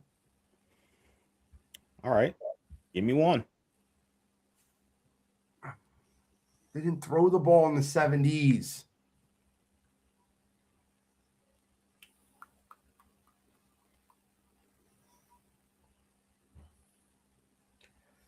All right. John Elway. John Elway was already said. Need another one. I was stalling. All right. Now we really need one. That's like a Paul George excuse. He should get skipped. Ben Roethlisberger. Ben Roethlisberger is number 9 with 91 pass attempts. 91 helps me out a ton. I need to hear that number. 91? And what number is he? Number 9. So that means you really only have to play in 3. I got one name that's definitely in then. Strategically. What's the score? We are 4-3. How many you got left? 1, 2. Yeah, it's 4-3. Gene. I haven't missed yet. My next guess is going to be throwing a dart at the board. I'm sure one of them, of the 3 of them, will be there. I just don't know. I'm playing that game of roulette. I'll go. How many did he make? He definitely 92 was the number. Yes. 91. 91.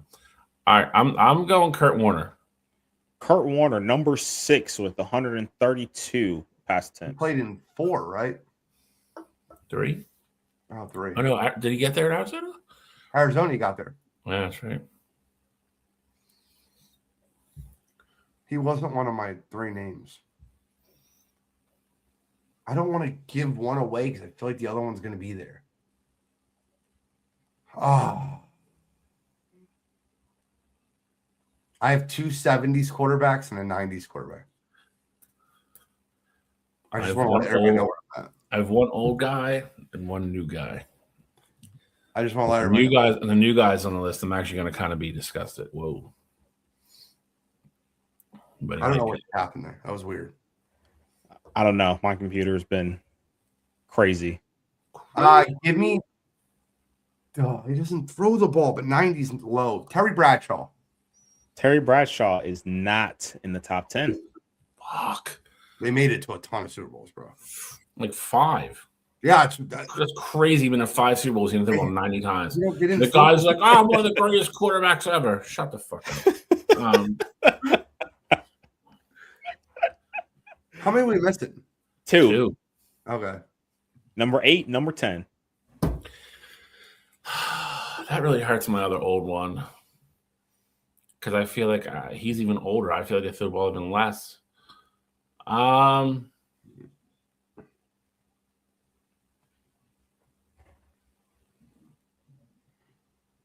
going to say, I just hope he's not on the list. I'm going Eli. Eli Manning is not in the top 10. My 90s guy, I feel like he made it 3 times. He won it once and lost twice. No, he made it twice. I can't justifiably put somebody there that made it twice. My 70s guy made it 4 times, so I'm going to take a shot. Roger Staubach. Roger Staubach is number 8, 98 pass attempts. 4 games, right? Yep. Yeah. Luckily, my Super Bowl knowledge from 5 to 12 is a little better than I expected it to be. I think he made 7, 8, 10, and 12. I'm not but that's just me being. I feel like it's got to be an old guy. Well, whenever you guys are ready for the hints, I will give it to you. I mean, if Shy doesn't get this, let's just call it a wrap. It's 5-4.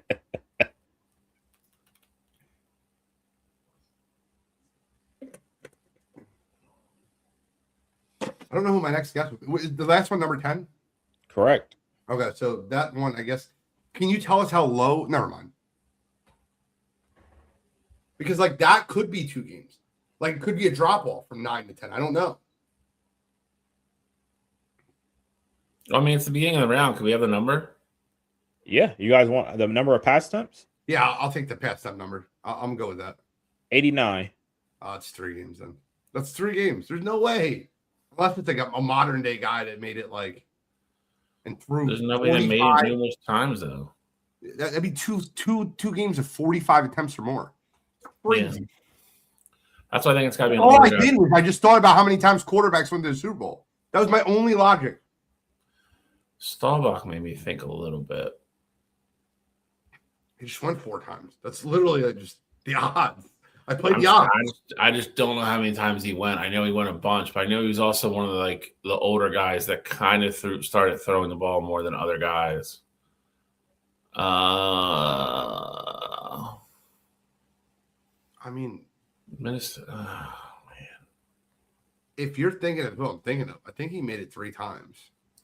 I think they made it 3-2. And like I said, I think he's one of the guys that kind of like threw the ball more than other guys. Lost twice, won once. I don't know. And you might as well take a shot at it because that's a good guess. I'll go with Fran. It's got it. I mean, he went 3 times. If it's not him, then it's. I mean, Gene wins, but I just don't know who else it could possibly be. Fran Tarkenton is number 10 with 89 pass attempts. 3 games, right? 3 games. Yeah. They won 1, lost 2. Purple People Eater defense. All right, so I also do have a backup question here. We can't go a whole question. It's not a question. It's just I want to go until one of you miss. Yeah, I got it. And I'm going to give you a fair warning here as well.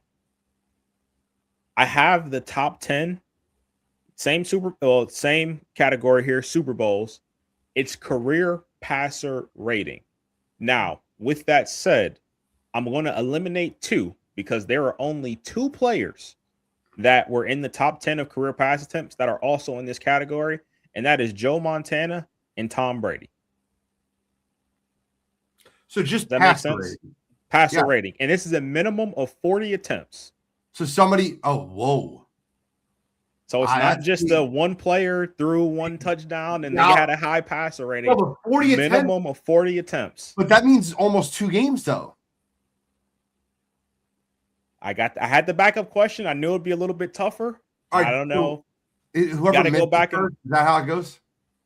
Well, now that you have Hammer now, so you're going to go first on the category here. Okay. So if you get it right, Bill gets it wrong. Obviously, you win. You get it wrong, Bill gets it right, he wins. So we're going to go, and that's how we're going to have to get this here. And we took who? Montana and who? Montana and Brady are the only 2 that were on the previous list that are now on this career passer rating list. See, the funny thing is, I think one Eagle would definitely have been on it if I don't know if he threw 40 times in that one game. Like Nick Foles would 100% be on it if he threw 40 times. I don't know if he threw 40 times. I'll tell you another Eagle that did throw 40 times and did have a great Super Bowl twice. It's got to be in the top 10. Give me Jalen Hurts. Jalen Hurts is number 6 with a 109.4 passer rating. The other one is on there if he has 40 attempts. I just don't know if he has 40 attempts. Bill, it is on you, my friend.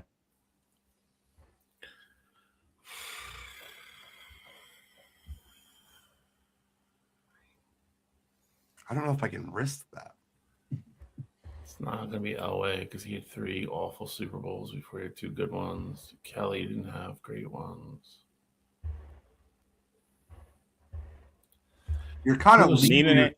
Who was super efficient? 40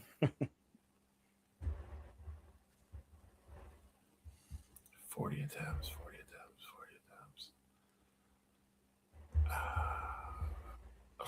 I'm gonna go gut. I'm gonna go Aikman.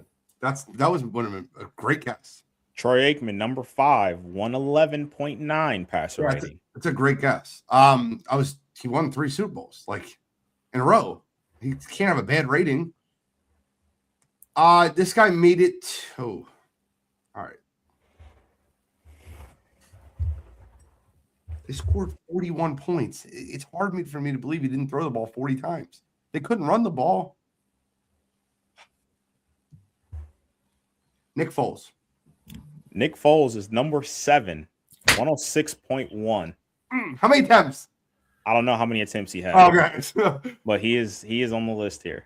I literally I'm like, it's got to be 40 attempts.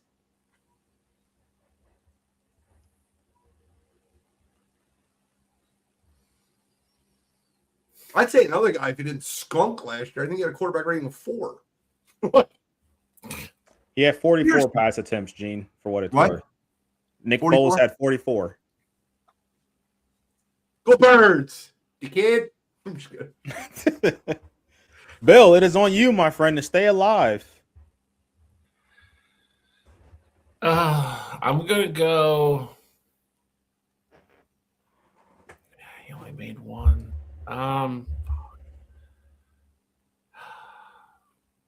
know he had one really, really good one, and I think he even played pretty well in the loss to Denver in the other one. Oh, I know what you're talking about. I'm going to go with Favre. Brett Favre is number 10, 97.6. Kurt Warner.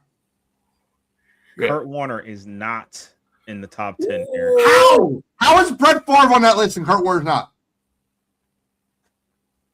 As soon as he said Favre, I'm like, well, Warner played in 3, and he played really well. You got to still name one. I know. You do need to name one.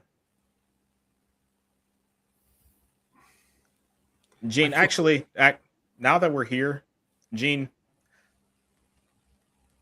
I feel like you should have another guess here. Reason being, I told you guys before the start of this, Kurt Warner was on the career pass attempts list.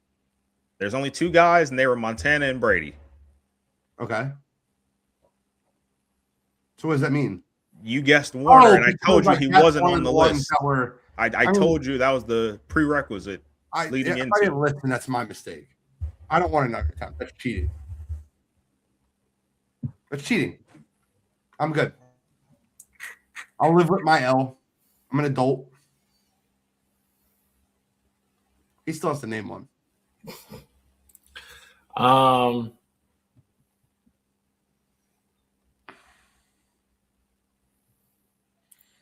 I just trashed the guy, but he's probably on this list.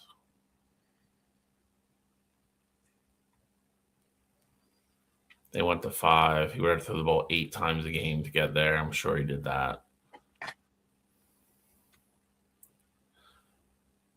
I'll go with the self-proclaimed GOAT, Terry Bradshaw. His computer's messing up. He just froze. This is. He's back. He went with Terry Bradshaw. Tune in next week to see who won. I don't know what's going on with my computer today, but Terry Bradshaw is the answer. That was his guess. Yes. Terry Bradshaw is number 4, 112.8. I feel disgusting for even winning with him. Well, hey, a win's a win. I really do. Rest of the guys on the list though, Jim Plunkett was at number 2, 122.8. Wouldn't have got that. You have Bart Starr, number Jesus. 8, I wouldn't have got 106 passer rating, and then you guys got everybody else. I wouldn't have got Plunkett or Starr, so it is what it is. I can't believe Kurt Warner's not on that list. Is he? He's got to be close. I don't know. Let's see. I don't remember him having a bad Super Bowl. No, even the one he lost. I thought that's who you were going to guess because the one he lost versus the Steelers, they like went back and forth. That was the Fitzgerald went nuts game. That was a great football game. Greatest show on turf. Like, I don't understand how he wouldn't be on that list. Fugazi. Let's see where he was at. He was right outside of it. He's at 96.7. Okay, Where what does was that 10? put him? 10 was at 97.6. Within 1 Jesus. point. Less than a point. Yep. That's what it is. I mean, hey, listen, Kurt Warner, I felt like was the right guess. I'm happy with my guess. Guys, He's right there. we got to get into the Super Bowl, the game itself. I have a different pick than you two. I'm sure of it. Well, we know. I feel it in my gut. I broke this game down 100 times. I'm kidding. I said 73 straight hours watching film. Ron Jaworski. But you got the Patriots and Drake May versus Matthew Stafford and the Seattle Seahawks. If you take the quarterbacks off the rosters, I think these rosters are identical. I think they're identical. I think the defenses are identical. They both have grade A shutdown corners in Devin Witherspoon and Christian Gonzalez. I think they have great interior run defense and great exterior pass defense. I think they both struggle in the same spot. I think they're a little light at the linebacker position, both of them. Going to offense, I think their offensive line is great in interior. Their tackles leave a little bit to be desired on both sides. I think JSN is the ultimate weapon for the Seattle Seahawks that the Patriots do not have. But I feel like Drake May is the better quarterback of the two. You're talking about the probably runner-up for MVP. And I think going into this game, this guy's as cold as ice. I'm going with Rabel. I'm going with Drake May. I think they find a way to win the game. I think their defense shuts down Seattle. And I'll go with McDaniel over Kubiak and who figures out a way to move the ball efficiently against the other. I've watched Seattle's defense give up points this postseason. I have not watched the Patriots defense get scored on at all. In fact, Seattle's defense gave up as many points in their last game as the Patriots given up on all three. So I'm going to go with the New England Patriots to win a low-scoring game. John Suggs has almost my exact score. 23-17 Patriots. I'll take them plus the 4.5. I'll take the money line, and I'll take the under in the football game. Patriots win 23-17. And I will say this. I think a non-quarterback wins Super Bowl MVP this year. Bill, you want me to go? Whatever you want to do, brother. I mean, I'll be quick here since I'm on the opposite side of Gene in this one. I think that the Patriots defense is absolutely incredible. I think that what they've been able to do offensively throughout the regular season with Drake May at the helm has been awesome to see. I've been critical of them with the running back share between Henderson and Stevenson, but to Stevenson's credit, he's definitely played the part as of late. Henderson hasn't even been able to see the field because Ramondre has been playing that well. You've seen an emergence of Stephon Diggs as of late there as well. But for me, I ultimately think this is going to be a game where it's going to come down to, putting points up on the board. And I think when Seattle is going down and scoring touchdowns, I think the Patriots are in turn going down and scoring field goals. So for me, I see Seattle winning this game. I think they cover the spread. I still think it's going to be an entertaining football game. Like, don't let my score fool you. I definitely think it's going to be an entertaining game and just go back and forth. But again, just to double down on what I said, I think it's going to be touchdowns versus field goals. So I'm rolling with Seattle here. I think it's going to be a 27-16 ball game. Again, just two scores, 11-point game there. But I just think Seattle is going to be able to punch it into the end zone more often than what the Patriots are going to do. I told you guys before during the prop bet session that I think both teams are going to throw interceptions here. And, ultimately, I think Seattle will be able to not only get the explosive plays, but when they absolutely need to, they'll be able to hand the ball off to Kenneth Walker and get the push, like how we saw them do in the NFC Championship game, where it felt like the Rams just needed one stop to get the ball back. Seattle was able to run the clock out and just fully rely on Kenneth Walker to keep the possession in their hands. And I think you're going to get a very similar story here in the Super Bowl towards the into the fourth quarter there. So I like 27-16 with the Seahawks victory. I'm going with Seattle as well. I think they're the better football team. I like New England's defense. I think New England has been fortunate to play who they have and kind of run into the injury situations and stuff that they have through the playoffs.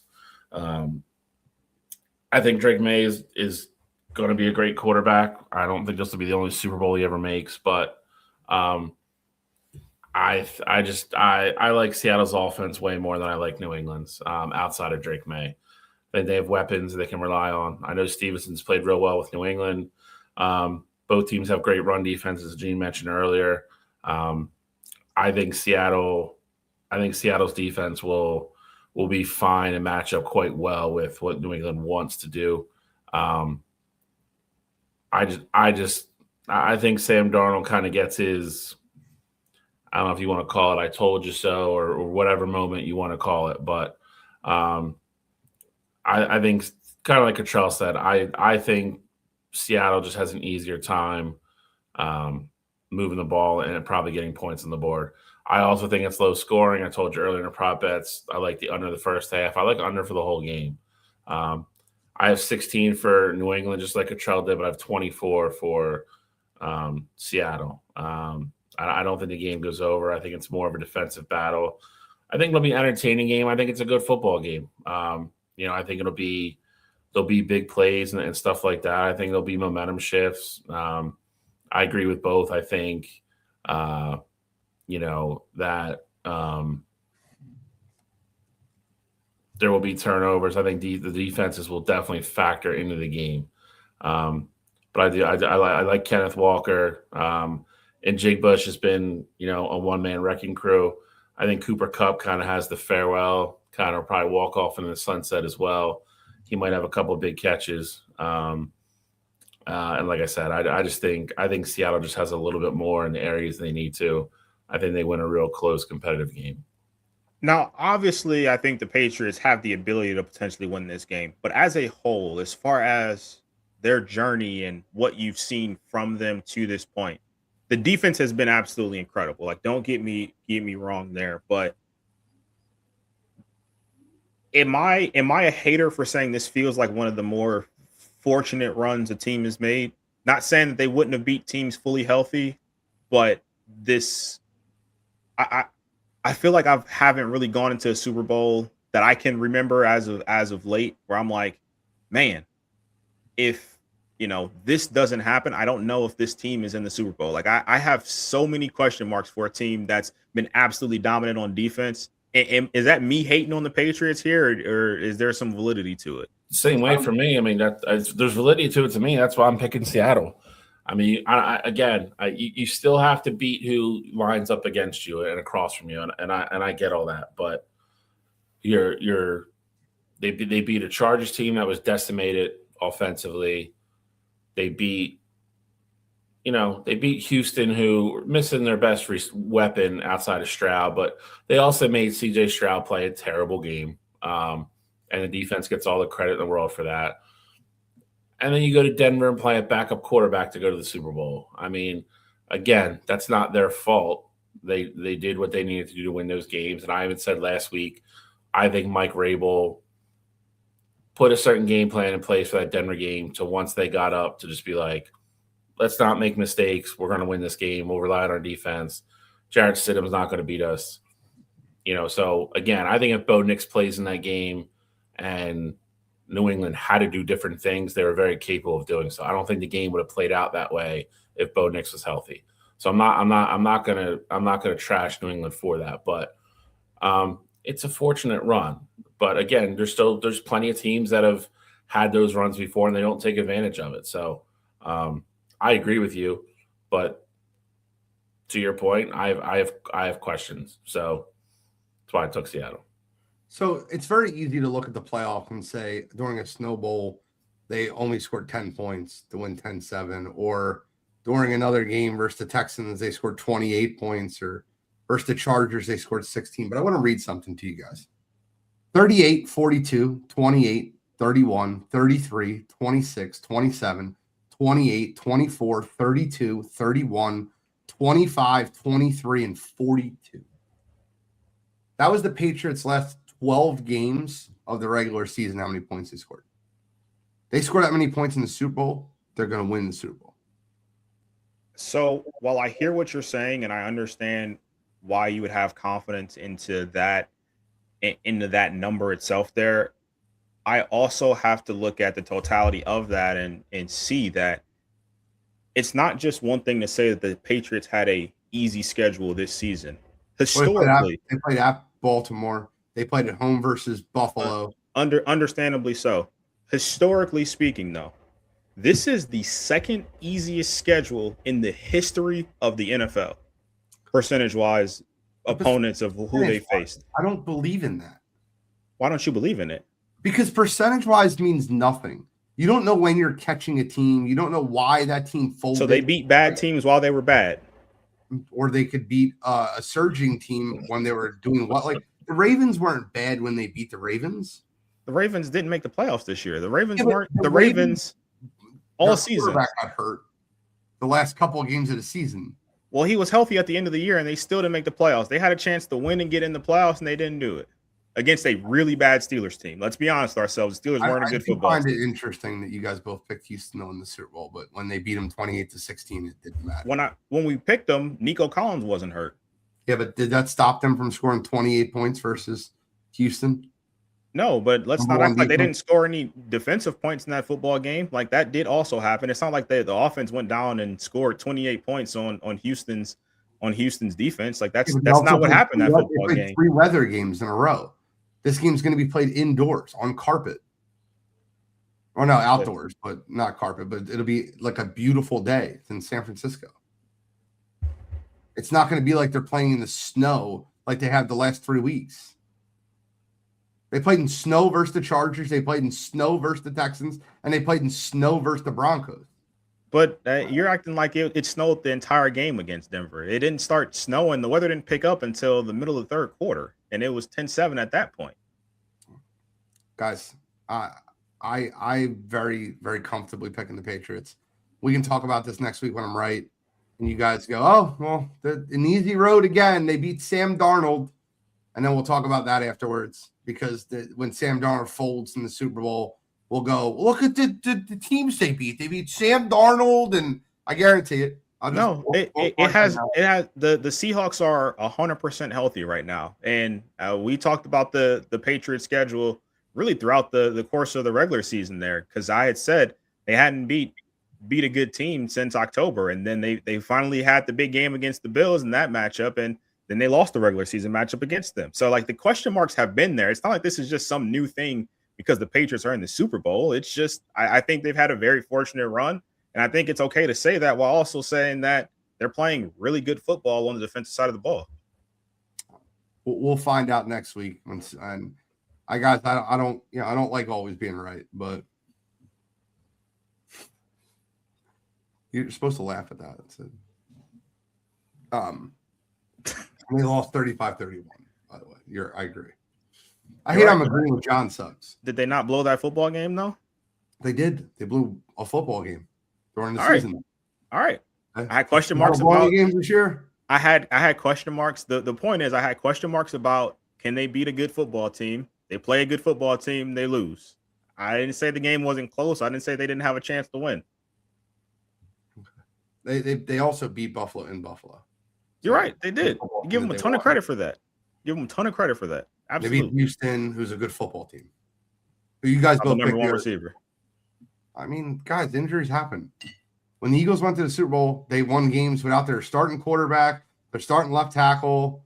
Like it happened. Absolutely. But if they didn't do that, I would say it is very valid to say, oh, well, I can't imagine what that football game will ultimately look like if Carson Wentz was there. Like Nick Foles just happened to play out of his mind. But if Nick Foles played pedestrian and played like a backup quarterback, then I definitely would have question marks about if the Patriots were truly the better football team. I understand your logic. My first gut reaction was Seattle. I've changed my mind after looking at everything. And I hate to say it. I don't want New England to keep winning Super Bowls. I can't stand. I'll tell you right now, New England fans are literally the most pretentious bunch of douchebags you'll ever talk to about sports. But with that being said, they got a really good fucking team.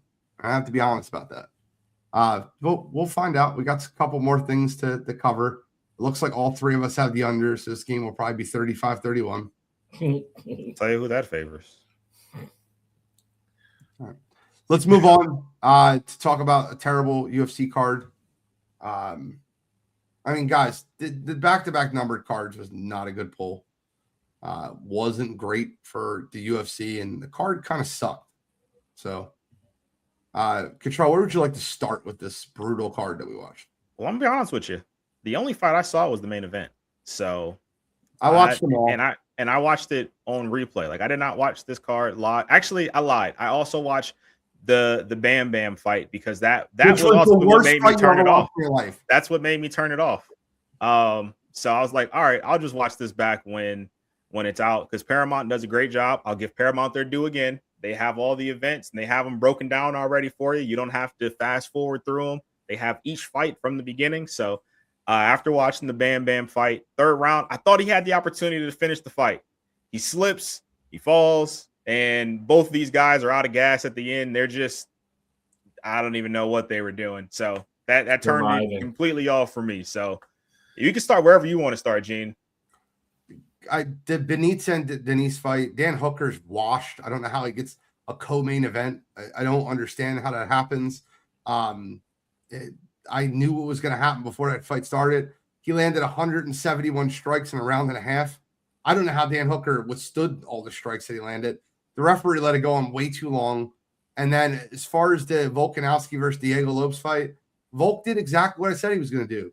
He absolutely controlled the fight.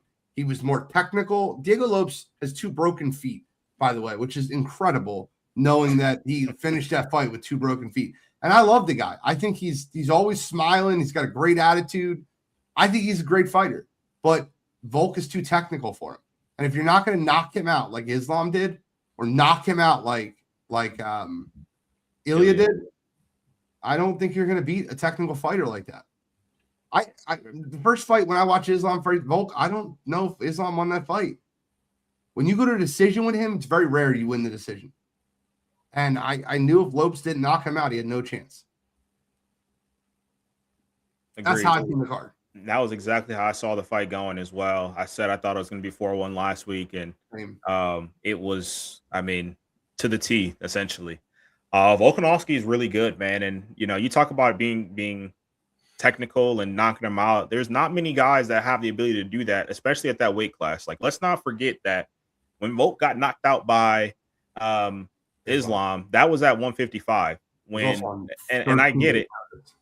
Facts. And I get it too that Ilya also had knocked him out, and that was at 145. But you also have to realize that Ilya is a guy who was very similar to Conor back in the day, where he was walking into fight week like 170, and he's dropping a ton of weight to get down to 145. And we see he has the power to still knock guys out at 155 right now, like how he did Charles Oliveira, who's one of the toughest guys in the business. So I think getting in there with Volk at 145 is a hell of a challenge, and you have to be, you know, one of the top dogs to go in there and take it to him like that. Now, just like you said, Gene, I think Diego Lopez is a really good fighter, and I think he, you know, has a high upside to him. But while Volk is in that division right now, you absolutely have to knock him out to get him out of there. And we've seen him even go against guys that have the knockout power. But if you're not elite mixed with the power, it's not going to work out well for you. Like the guy who I immediately think of is Josh Emmett. Josh Emmett is this huge 145er, massive power. And but Volk made light work of him in their fight. So you have to have the power, you have to have the precision, you have to have the technical skill there as well. And Volk's just at the top of his game still right now. So it's going to be really hard to dethrone him. Shao? Yeah, I mean, there's not much really to add or say without sounding repetitive. Volk is the elite of the elite. Again, we're talking about everybody, you know, that he's pretty much dominated or controlled other than Islam. And like Gene said, I mean, I think there's some people that would argue he might have won that fight. So he was dominant. I will say any guy that gets in there and fights for 25 rounds with 2 broken feet is insane. And that just lets you know that these guys are crazy in a good way, but they're different. You have to want to get in a cage and know some guy's going to try to beat you up for 25 minutes and do that for a living. You're a little bit different. Some would say off, but you're different. But the rest of the card was whatever.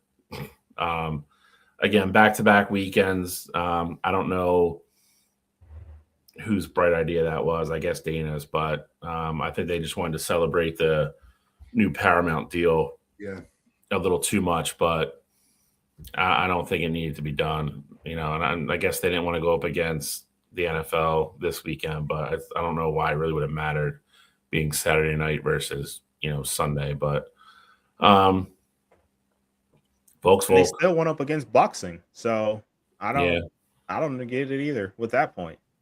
They also went up against the Royal Rumble, but if it wasn't in Saudi Arabia, they would have been. I know. TKO did that 2 straight weeks, Saturday night's main event and UFC, and then the Royal Rumble, which ended at like 6, and then the UFC card started. I don't know how much time in your life you can devote to TKO, but I don't know. They want it all, apparently. I mean, they're in debt, so they're trying to get as much of it back as they can. You can tell. Watch that card. You can tell. Fucking commercials during walkouts, like it's insane. Guys, I don't want to sign up for Paramount if I can't watch walkouts at this point. Like I can't watch walkouts. They're doing commercials during walkouts. Mentioned that last week. I was like, I like being able to just hop on and the broadcast is clean, but the ads will drive you crazy. Doing it even in the corner conversations. Like I like to hear what the corners are telling these guys. Like, because sometimes they give them great advice. Sometimes they tell them the dumbest things in the world. They're like, you just won that round. Right after the fight. After the fight, like after decisions made, when they're cleaning up the ring, run the commercial. I don't need to hear Daniel Cormier talk for 5 minutes in between fights. Just run the commercial then. Or right before, because they're on a schedule anyway, so run them right before walkouts start. Right. Like, all right, we're gonna get to walkouts right after we get this word from OxyClean. Like, just throw them in there and we'd be good to go. That's all the time I wanted to dedicate to UFC tonight. Guys, I'm sorry. I'm very honest. Super Bowl, NBA trade deadline. College basketball is more exciting right now. You had a great game the other night, and I think it could be a preview of the national championship with Arizona versus Florida. I don't care where Florida's ranked. You watch Florida play basketball right now. Talk about team making their stride right now. That game versus Arizona was incredible. 93-87. Arizona's undefeated. Florida gave them everything they can handle. Bogey Flynn is everything that we said he was going to be preseason. You got great teams in college basketball this year. There's 13, 14 teams that can win the national championship. And Florida's one of them. Of those 13 to 14 teams, Gene, because I know we had this conversation a little bit in the group when they played Michigan. Do you think Nebraska is one of those teams that fall in that category? No, I don't think they can go on a run like that, but I don't think Michigan is either. That's fine. I just more so meant with, I think Michigan, for me, 100% falls in the category of could win a national championship this year, but curious. I got to watch more of them. I don't want to lie to you. Like, I got to watch more of them. I'll tell you right now, I watched one of the worst basketball games ever watching them go against Nebraska. That shit was second half of that game was brutal. The terrible basketball game. But they didn't. Then they went into Michigan State and smacked them around. So I don't know. They don't look like they're that good. I watched a team like Florida, and I understand the records and the rankings, but like I could watch both those teams and tell you who's the better basketball team. What's you gonna defend your squad? I think their play and their record and everything else. I really don't have to get into this back and forth with it. Michigan's probably the best defensive team in the country. And when they don't turn the ball over, they smack everybody. They played horrible against Nebraska the other night. Still won. I think Nebraska's a good team. I just don't think I think that 20-0 gave a lot of people this false sense of hope that they were going to, be some kind of Cinderella juggernaut. They've lost 2 in a row now. But I think Michigan's one of, I would say probably still 4 or 5 teams that I think have a little bit of a step up against everybody else to win a national championship. And then I think there's another tier below that. I mean, I've watched Florida play 3 times, well, 2.5 times. I think they go in spurts where they look good, but I saw them play against, I'm going to say, Alabama. They almost lost that game. They're kids. Any given night, man, you have a whole bunch of kids go out and play. They look incredible, and the next night, you could be like, I can't believe this is the same team I just watched. And that's why the tournament's hard. It's what team can go put 6 games together and not have the clunker somewhere. So, because usually especially the further you get into the tournament, if you have the clunker, you're probably going home. So, Florida's good. I think Arizona's really good. Michigan, Duke, UConn has been a little bit better than I thought they were going to be. And then I think I like Purdue, but they've lost 3 in a row. They haven't been. They're struggling to score. And then you have that next group with Nebraska, Iowa State. Houston's probably in between the 2 tiers for me. But there's a lot of good teams this year. It's going to be fun. There's definitely a lot of good teams this year, Gene. And you asked me what I think. I agree with you in the sense that I legitimately think there might be 13, 14, maybe more teams that I would consider good enough to win a national championship this year. And I think that's absolutely wild to say. We always talk about the, disparity in college, the parity in college basketball, but this year I really feel like it's on full display. And the crazier part about it for me is that you have so many elite basketball teams this year. Like, we're talking about an undefeated Arizona team, a Michigan team at this point in the year that only has 1 loss, a UConn team, I think they only have 1 loss at this point. Like, there's so many good teams right now that have like 4 or less losses at this point in the season, and they are all incredible. And they have a player on their team that could potentially win. I shouldn't say could win player of the year, but absolutely could have All-American honors at least at the end of the year here. Like, I'm looking at a Kansas team that's not in the top 10, and they have, in my eyes, one of the best players in the country and with Darren. I look at, some of these other teams as well. Florida down there at, what are they, 16 or 17? Florida is absolutely incredible. I like Louisville. I've been high on Louisville all season. They definitely have the Jekyll and Hyde moments where some games they look really good. Some games they don't necessarily look as good there. North Carolina has looked really good this season, just with a couple losses there. And then I'm going to show some love. I don't necessarily think they're going to win a national championship this year or anything like that, but I'm going to show some love to the MAC. Miami of Ohio is 22-0 right now. Finally got in the top 25. I've had the luxury of watching them play a few times this year, and I saw them play against Kent. That game won the double overtime. They had no business winning, but they are a basketball team that finds a way to win these tight games. It feels like every game they're in, it goes down to the wire, whether it's Kent, whether it's Buffalo, whether it's Akron, whether it's OU. They find ways to win down the stretch here. So very curious to see what they look like against one of these, high major programs there. But look out for Miami to potentially steal a spot from a team on the bubble down the stretch if they do not win the MAC tournament. Because I think at this point, they're going to be an at-large, a team that gets an at-large bid. Well, they better win the MAC. I think I like looking at futures, right? Like, they're going to get an at-large bid, though, if they don't. I think Purdue and Florida are your 2 future bets. I don't know why you wouldn't. Purdue lost 3 games in a row and dropped off the face of the map as far as futures go. They still have Braden Smith. They still have Kaufman Rent. They still have a good roster. And then Florida is the other team. One of them is plus 1,800. One of them is plus 2,200. Sprinkle $25 on both of them and cash them out when they get to the Final Four for quadruple your money. It's not a concept that you should miss out on. Obviously, your top 4 is really easy to talk about. Caden Boozer, Cam Boozer, the Dukies, they look really good. Michigan's good. I got to watch them more. Arizona's good. UConn's good. Houston's good. Illinois plays good at spurts. Illinois is another team. That's Illinois. Illinois is very good. Illinois is deep. Yep. So those are all teams that I would just look at when everything comes to shove. Just giving you my take. But I like that.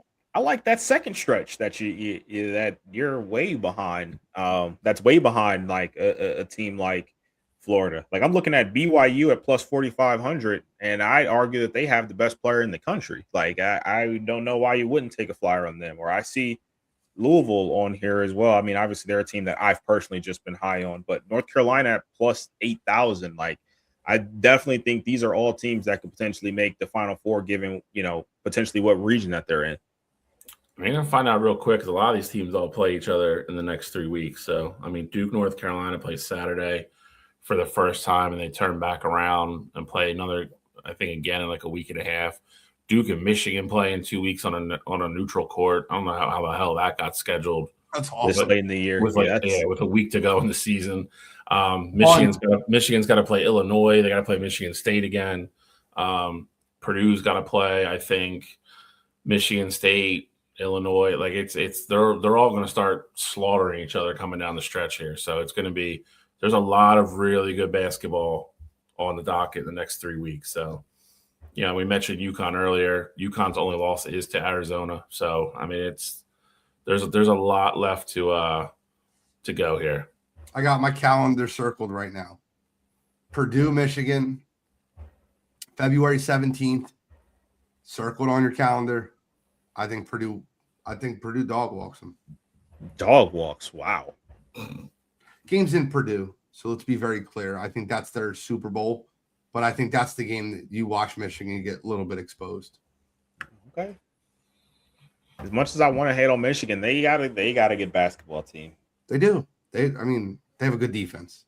Their offense looks very sporadic. They turn the ball over a lot. Once again, have to watch them more. So maybe I should shut up and watch them more than a game and a half. Tell the truth. I don't want to lie to you and tell you I've watched them all season. I haven't. I watched them play a full game of basketball, and I watched them play a half of basketball. And in that game and a half, I was not impressed. But I don't want to pretend I've watched them play all year. I haven't.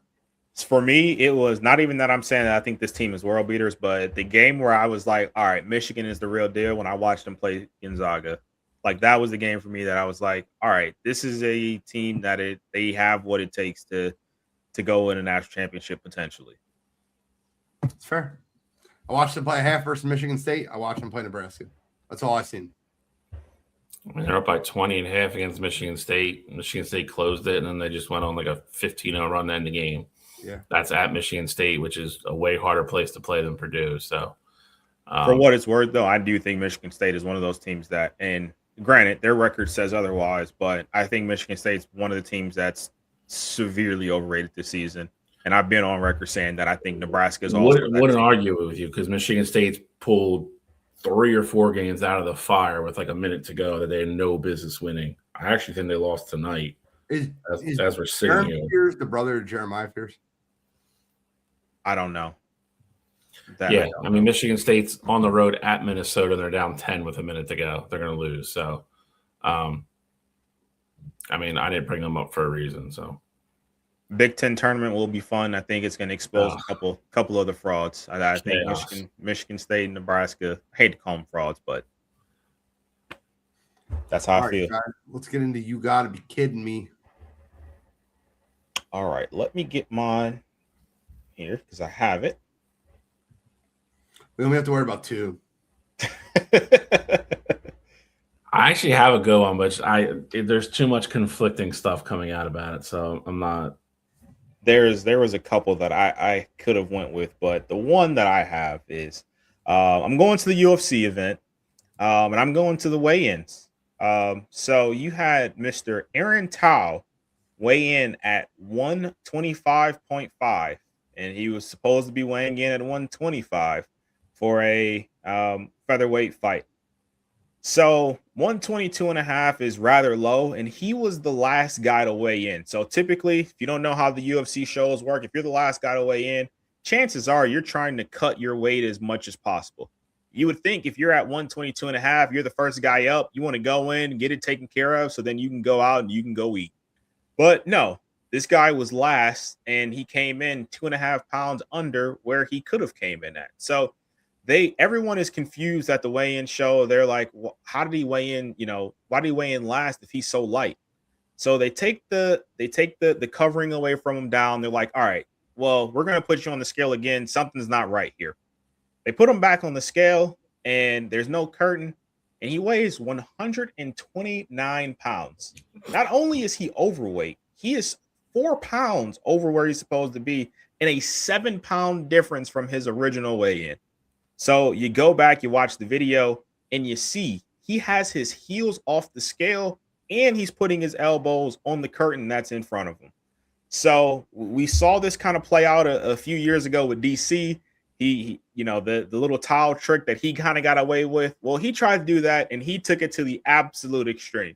So not only did he cheat, but he made himself the spectacle here. The fight got canceled. He probably won't fight again in the UFC, and he absolutely probably ruined his career by missing weight this egregiously. So Aaron Tao, not only do you get this for missing weight, but you get it for the fact that you were the absolute worst mastermind of trying to flaw the system here. So this week for me, Aaron Tao. Come on, you gotta be kidding me. I know I'm late on this, but I didn't get a chance to fully go off on it. Cam Newton's a moron, and I'm so sick of hearing him talk, and I hate that we're talking about this, and it's my fault for bringing it up.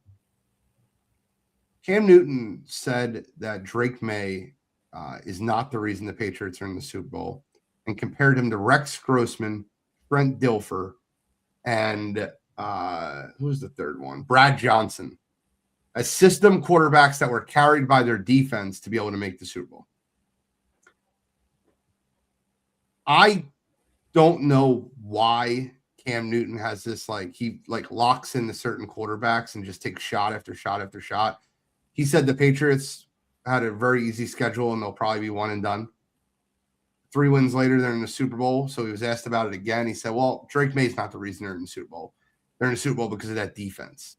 And he's going to get compared to Tom Brady if he wins the Super Bowl and he doesn't deserve it, which is so ridiculous. So, Cam, I just want to share a little facts with you because I went and looked them up. Brad Johnson finished 7th in MVP voting one time. So, let's give him credit. It was with the Minnesota Vikings. He finished 7th. Trent Dilfer never has logged an MVP vote.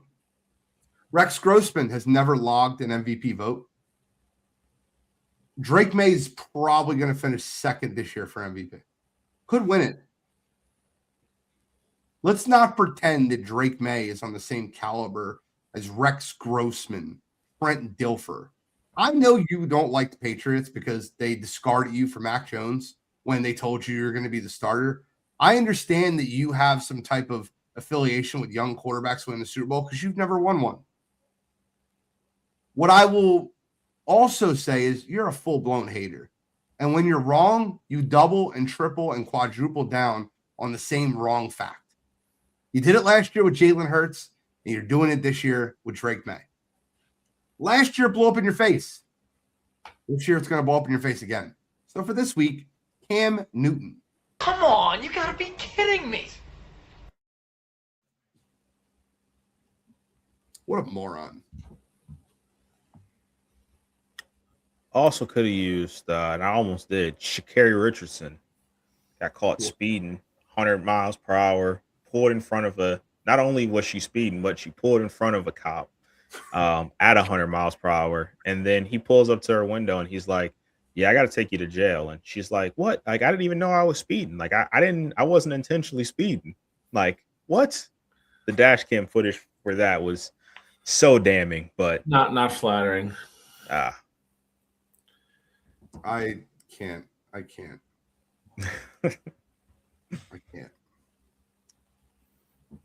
Gentlemen, any final thoughts? Got nothing. I got a question though for you guys.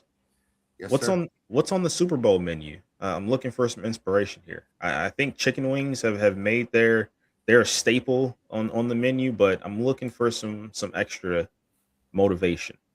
I'm wearing a hoodie intentionally because I've been massively losing weight, and when I get to the point where I want to show like the full difference, I will.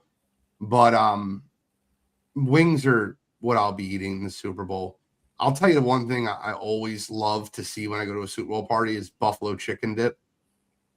I probably won't be eating it much of that this year, but buffalo chicken dip is definitely the go-to Super Bowl snack. Give me those Tostitos scoops with some buffalo chicken dip. Yep. And some chicken wings. Let's call it a day. I love the cheesesteak egg rolls. By the way, I owe Mr. Eric Rosenblum a cheesesteak, so I'm gonna go down there and deliver you one like within the next couple weeks. Bill, what's on the Super Bowl menu? I'm kind of like you guys. I'm more of a traditionalist. You know, wings, any kind of dip. I don't like buffalo chicken dip. I got like a good pizza dip though. Obviously pizza, cheesesteak egg rolls, anything like that I think you can kind of load up on and you can go back to throughout the course of the game. Yep, and munch on stuff that doesn't need a lot of maintenance or prep time, because the last thing you want to do is have to worry about cooking food or heating food. Like once you want to sit down, you just want to eat and watch. So any kind of snack, finger food, pigs in a blanket, anything like that, they all work. I like pigs and I like my blankets. I'm kidding. That was all I had. That's it. That's all we got for today. I do have one final comment. Do you have a final comment, Joe? I don't. I'm good this week, brother. I'm early on this one for a reason. I don't even know if he's going to listen to the show. But first of all, let me give an early birthday shout out to Nico Hurtado. His birthday is Friday, aka Little Tribal Chief. We went to see Monday Night Raw together, and man, that was a great time. And I want to give Nico a shout out. Hope he hears it. Hopefully Nick or Tiffany are listening. I'll tag one of them. The kid's awesome kid. The kid's aces. Great heart, great person, great family raising him, which is why he's becoming such a great kid. Another shout out I want to give is on Sunday. My best friend in the entire world has a birthday. RJ Kaler, February 8th. The man, the myth, the legend. One of the coolest, nicest, awesome people you ever meet in your life. Fun guy to be around. Honest. Morals. I wish I could say more good things about him. He's an incredible guy. I could take 20 minutes talking about all the things he's done for other people. The guy is one of the most selfless human beings on the face of the earth. I love him. And I want to wish him the best birthday in the entire world. So happy birthday, Nico. Happy birthday, RJ. That's all I got. Thank you guys so much for tuning in this week's episode of Wire2Wire Sports Podcast. This is the super trade deadline episode. I'm the NFL Genius G Malzik. That's Kent State Zone, Cleveland Zone, College Control, Uncle Shally, Scholastic Shally, Mr. William Shawcross, and we are signing out.